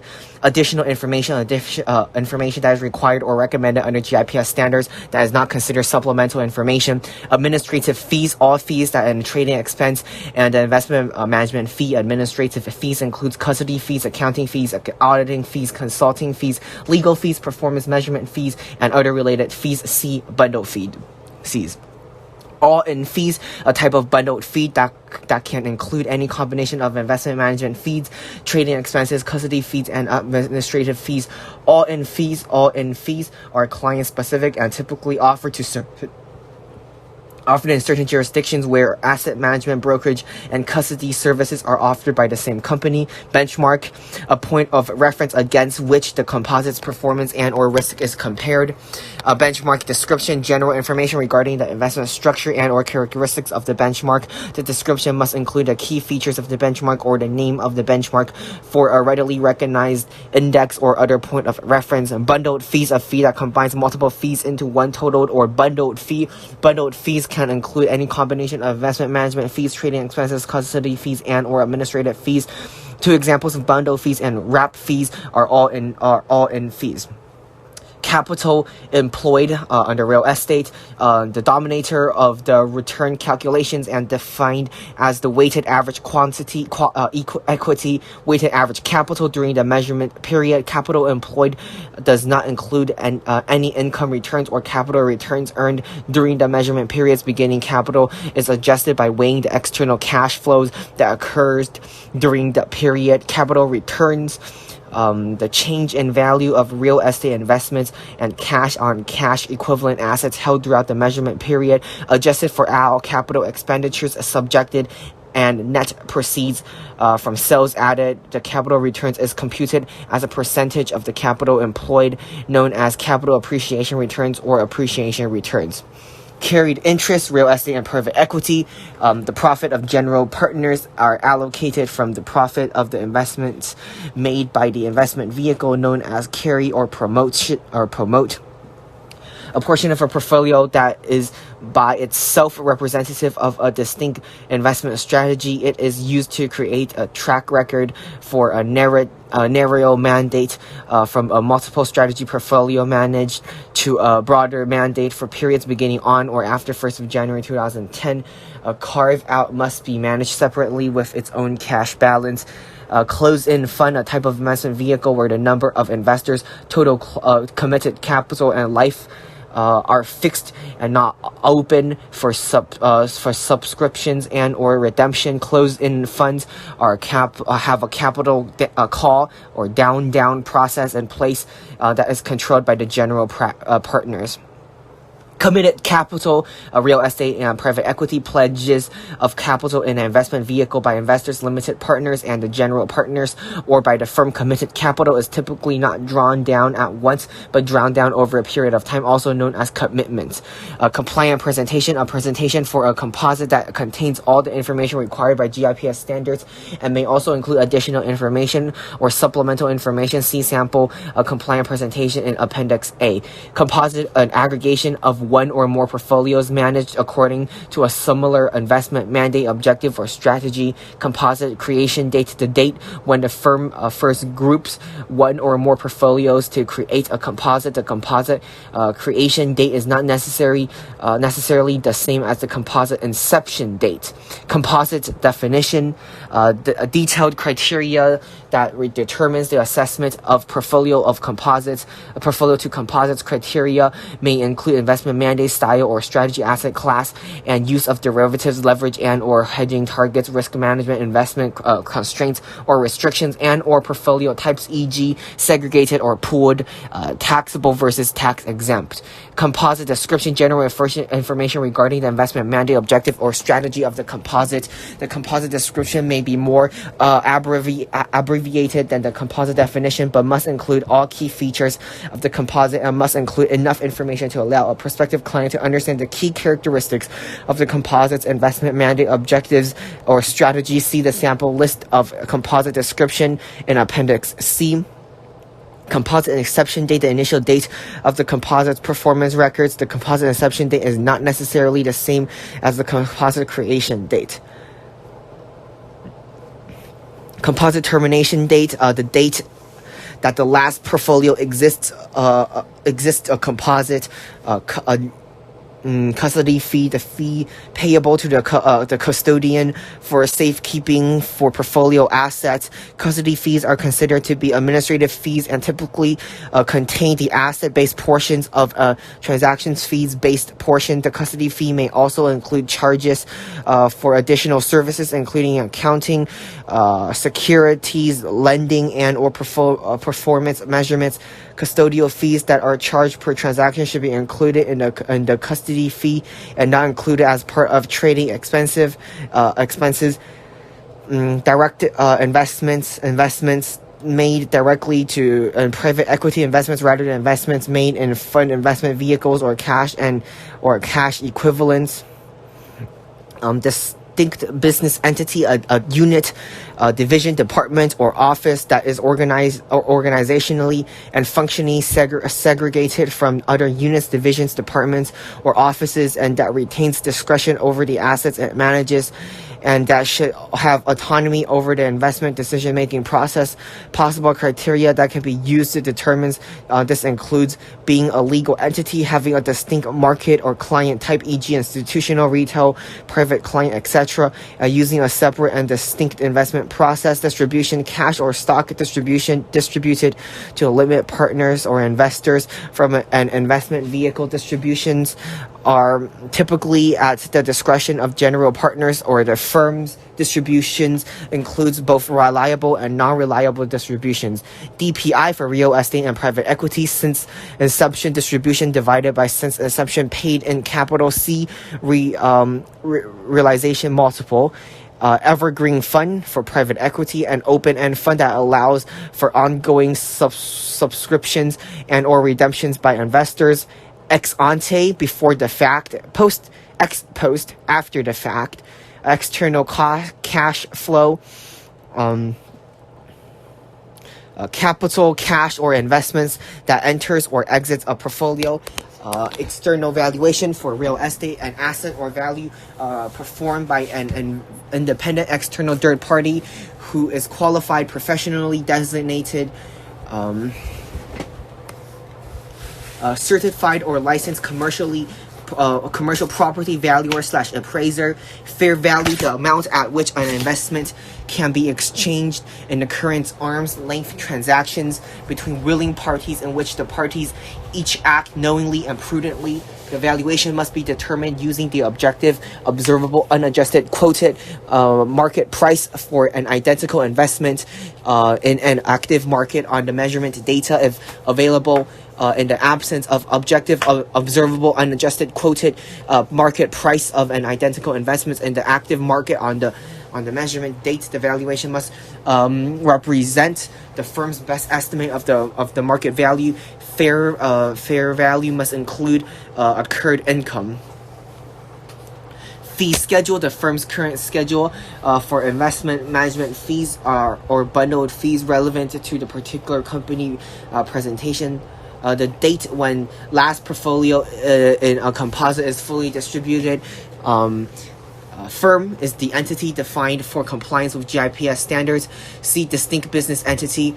Fund private equity, an investment vehicle that invests the underlying investment vehicles. Private equity funds or funds predominantly invest in closed-end funds and make opportunistic direct investments. General partner, real estate and private equity. A class of partner in a limited partnership. The general partner, GP, retains liability for the actions of the limited partnership. The general partner is typically the fund manager, and the limited partner, LPS, limited partners, are the other investors in the limited partnership. The general partner earns an investment management fee and typically includes a percentage of the limited partnership's portfolio profits. See carried interest. Gross of fees, the returns of investment reduced by any trading expenses incurred during the period. Gross of fees for real estate and private equity, the return on investment reduced by any transaction expenses incurred during the period. Income return for real estate, the investment income earned on all investments, including cash and cash equivalents during measurement periods, net of all non-recoverable expenditures, interest expense on debt, and property taxes. The income returns is computed as a percentage of the capital employed. Internal dispersion, a measure of the spread of annual returns of individual portfolios within a composite. Measures must include, but are not limited to, high/low range or standard deviation, asset weighted or equal weighted of portfolio returns. Internal valuation for real estate, a firm's best estimate of value based on the most current and accurate information available under the circumstances. Internal valuation methodologies include applying a discounted cash flow model, using a sales comparison or replacement cost approach, or conducting a review of all significant events, both general market and asset specific, that could have a material impact on the investment. Investment management fees, a fee payable to the firm for the management of a portfolio. Investment management fees are typically asset-based, percentage of assets, performance-based, performance-based fees, or a combination of the two, but may take different forms as well. Investment management fees also includes carried interests. Investment multiple, TVPI for real estate and private equity, total value divided by since inception pay-in capital. Large cash flows, the level at which the firm determines that an external cash flow may distort performance in the portfolio may not is not valued, firms must define the amount in terms of value of cash/asset flow, or in terms of percentage of the portfolio assets or the composite assets. Limited partners for real estate and private equity. An investor is a limited partner. The general partner is liable for the actions of the limited partnership, and the limited partnership are generally protected for legal actions and any losses beyond their committed capital. Limited partnership, the legal structure used by most private equity and real estate closed-end funds. Limited partnerships are usually fixed life investment vehicles. The general partners manages the limited partnership pursuant to the partnership agreement. Link. Mathematical linking, the method by which sub-period returns are geometrically combined to calculate the period returns using the following formula. Period returns equals 1 plus R1 multiplied by 1 plus R2 plus 1 plus R3, R to the n, brackets minus 1, where R1, R2, and Rn are sub-period returns for sub-period 1 through n respectively. Presentational linking, to be visually connected or otherwise associated within a compliant presentation, e.g. two pieces of information are linked by placing them next to each other. Market value, the price at which investors can buy or sell investment at a given multiple by a quantity held plus any accrued income. Must, a provision, task, or action that is mandatory or required to be followed or performed. See require/requirement. Must not, task or action that is forbidden or prohibited. Net of fees, a gross of fees returns reduced by investment management fees, including performance-based fees and carried interest. Open-end fund, a type of investment vehicle where the number of investors and the total committed capital is not fixed and is open for subscription and or redemption. C, evergreen fund, paid-in capital for real estate and private equity. Capital inflows to an investment vehicle. Committed capital is typically drawn down from limited partners or investors over a period of time through a series of capital calls, where are at the discretion of the general partners or firm. Paid in capital is equal to the amount of committed capital that has been drawn down since inception. Paid in capital included distribution and subsequently continued recall by general partners or firms and revisited into the investment vehicle. Performance-based fees, a type of investment management fee that is typically based on the performance of the portfolio on an absolute basis or relative to a benchmark. Performance examination, detailed examination of specific composites compliant representation by an independent verifier. A, B, C, D, E, F, G, H, I, J, K, L, M, N, O, P, Q, R, S, T, U, V, W, X, Y, and Z. Performance examination. A performance examination report is issued after a performance examination has been performed and opines that a particular composite compliant presentation has been prepared and presented in compliance with the GIPS standards. Periodically, the length of time period over which a variable is measured, e.g. a variable that is measured at a monthly periodicity consists of observation for each month. Pick multiple for real estate and private equity since assumption paid in capital divided by cumulative committed capital. Portfolio and individual manage a group of investments. A portfolio may be accounted or pooled investment vehicles. Primary funds for private equity, an investment vehicle that makes direct investments rather than investing in other investment vehicles. Private equity. Oh, that was private fund. Here is private equity.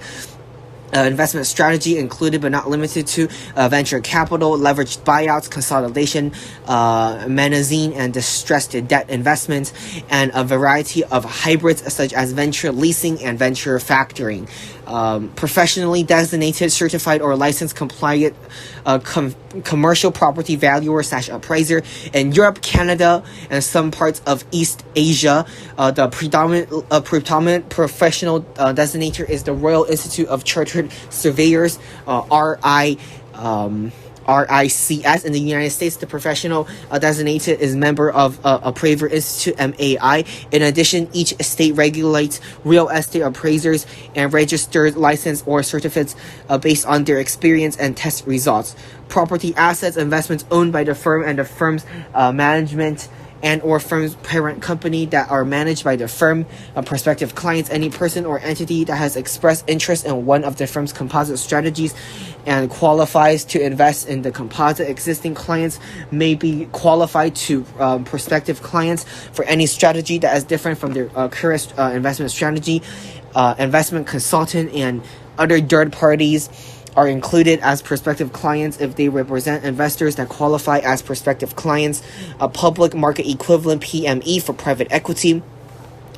The performance of a public market index expressed in terms of an internal rate of return IRR using the same cash flows and timing as those of the composite over the same time period. A PME can be used as a benchmark by comparing the IRR and private equity composites with the PME of a public market index. Real estate investments in wholly owned or partially owned properties, commingled funds, property unit trusts, and insurance company separate accounts, unlisted private placement securities issued by private real estate investment trusts or REITs REITs, the real estate operating companies REOCs, not ROC, not the Republic of China, aka Taiwan, but REOCs. Equity-oriented debts, e.g. participating mortgage loans and any private interest in a property where some portions of the returns are investors to the investors at the time of investments is related to the performance of the underlying real estate. Realization multiple DPI, real estate and private equity, since inception distribution divided by since inception paid in capital. Recommended/recommendation, a suggested provision, task or action that should be followed or performed. A recommendation is considered the best practice but is not a requirement. C should. Requirements, a provision, task, or action that must be followed or performed. C must. Residual value, the remaining equity that limit partnership or investors have in an investment vehicle at the end of the performance reporting period. RVPI, for real estate and private equity, stands for residential value divided by the since exception paid in capital. C, unrealized multiple, secondary fund for private equity, an investment vehicle that buys interest in existing investment vehicles. Settlement date, recognizing the asset of liability on the date. Accounting, when the exchange of cash and investment is completed. Should, a provision, task, or action that is recommended to be followed or performed and is considered to be best practice but not a requirement. C, recommended/recommendation. Significant cash flows, the level at which the firm determines that a client-directed external cash flow may temporarily prevent the firm from implementing the composite strategy. The measurement of significant must be determined as either a specific monetary amount, e.g. 50 million euros, or a percentage of the portfolio assets based on the most recent valuation. Since inception for real estate and private equity, from an initial cash flow of the composite since exception and internal rate of returns, SIIRR. The internal rate of return, IRR, is the implied discount rate or effective compounded rate of returns that equates the present value of cash outflows with the present value of cash inflows. The SIIRR is a specific case of the IRR that equates the present value of the cash flow, capital cost, and distribution with the period end value. The SIIRR is always annualized except when the reporting period is less than 1 year, in which continued case of the SIIRR is not annualized. Standard deviation, a measure of the variability of returns as a measure of internal dispersions.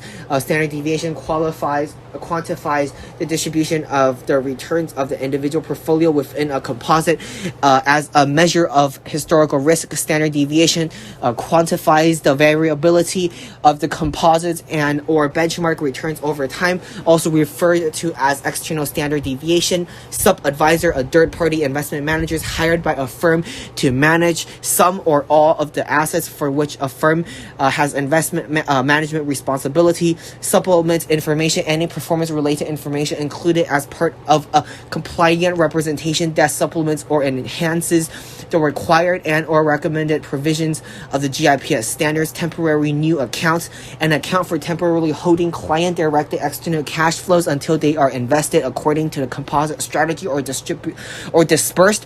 Firms could use a temporary new account to remove the effect of a significant cash flow on a portfolio. When a significant cash flow occurs in a portfolio, the firm must direct the external cash flow to a temporarily new account according to the composite's significant cash flow policy. Time-weighting rate of returns, a method of calculating period-by-period returns that neglects the effects of external cash flows. Total firm assets, all discretionary and non-discretionary assets for which a firm has investment management responsibilities. Total firm assets includes assets assigned to a sub-advisor provided to the firm has discretion over the selection of the sub-advisor. Total returns, the rate of return that includes the realized and unrealized gains and losses plus income for the measurement period. Total returns, the rate of return that includes the realized and unrealized gains and losses plus income for measurement period. Total returns, the rate of returns including all capital returns and income return components expressed as a percentage of a capital employed over the investment period. Total value, residual value plus distribution for real estate and private equity. Trade date accounting, recognizing the asset or liability on the date of purchase of the sale and not on settlement date. Recognizing the asset or liability within 3 days of the date of transaction is entered into trade dates T+1, T+2, T+3. Satisfied the trade date accounting requirements for purposes of the GIPS standards. See settlement date accounting. Traded expenses, the actual cost of buying or selling investments. These costs typically take the form of brokerage commissions, exchange fees, and or taxes, or bid offer spreads for either internal or external brokers. Custodial fees charged per transaction should be considered custody fees and not trading expenses. Transaction expenses, all actual legal, financial, advisory, and investment banking fees related to buying, selling, restructuring, and or recapitalizing portfolio investments, as well as trading expenses, if any. TVPI for real estate and private equity, total value divided by since exception paid in capital. C investment multiple. Unrealized multiple or RVPI is the residual value divided by the since exception paid in capital. Verification, a process by which an independent verifier assesses whether a firm has complied with all the composite construction requirements of the GIPS standard on a firm-wide basis, and 2, the firm's policies and procedures are designed to calculate and present performance in compliance with GIPS standards. Verification report. A verification report is issued after verification has been performed and opines that the firm has compiled with all composite construction requirements of the GIPS standards on the firm-wide basis, and that the firm's policies and procedures are designed to calculate the present performance in compliance with the GIPS standards. Vintage year. 2 methods for real estate and private equity. 2 methods used to determine vintage years are the year of investment vehicles first drawdown or capital call from its investors, or the year when the first committed capital from outside investors is closed and legally binding. Wrap fees. Wrap fees are a type of bundled fees and are specific to a particular investment product. The wrap fees is charged by the wrap fee sponsors for investment management services, and typically includes asset trading expenses that cannot be separately identified. Wrap fees can be all-inclusive. Asset-based fees may include a combination of investment management fees, trading expenses, custody fees, and or administrative fees. A wrap fee portfolio is sometimes referred to as separately managed accounts, or SMA, or managed accounts. So here's the appendix. I am not going to read the appendix because it is literally just an example of a correct GIPS compliant report. Example B is a sample of advertisement that is GIPS compliant. And right here we have a sample list of composite descriptions. These are also the appendix, so I am not going to be reading the appendix. Here's the practice problem solutions, and this finishes our first section of ethics and professional standards, professional conduct and professional standards. And our next section is quantitative methods. We'll continue the reading of quantitative methods in our next set of lectures. So I do hope my readings are helpful, and I hope to see you guys in the next section, quantitative methods. Okay, goodbye.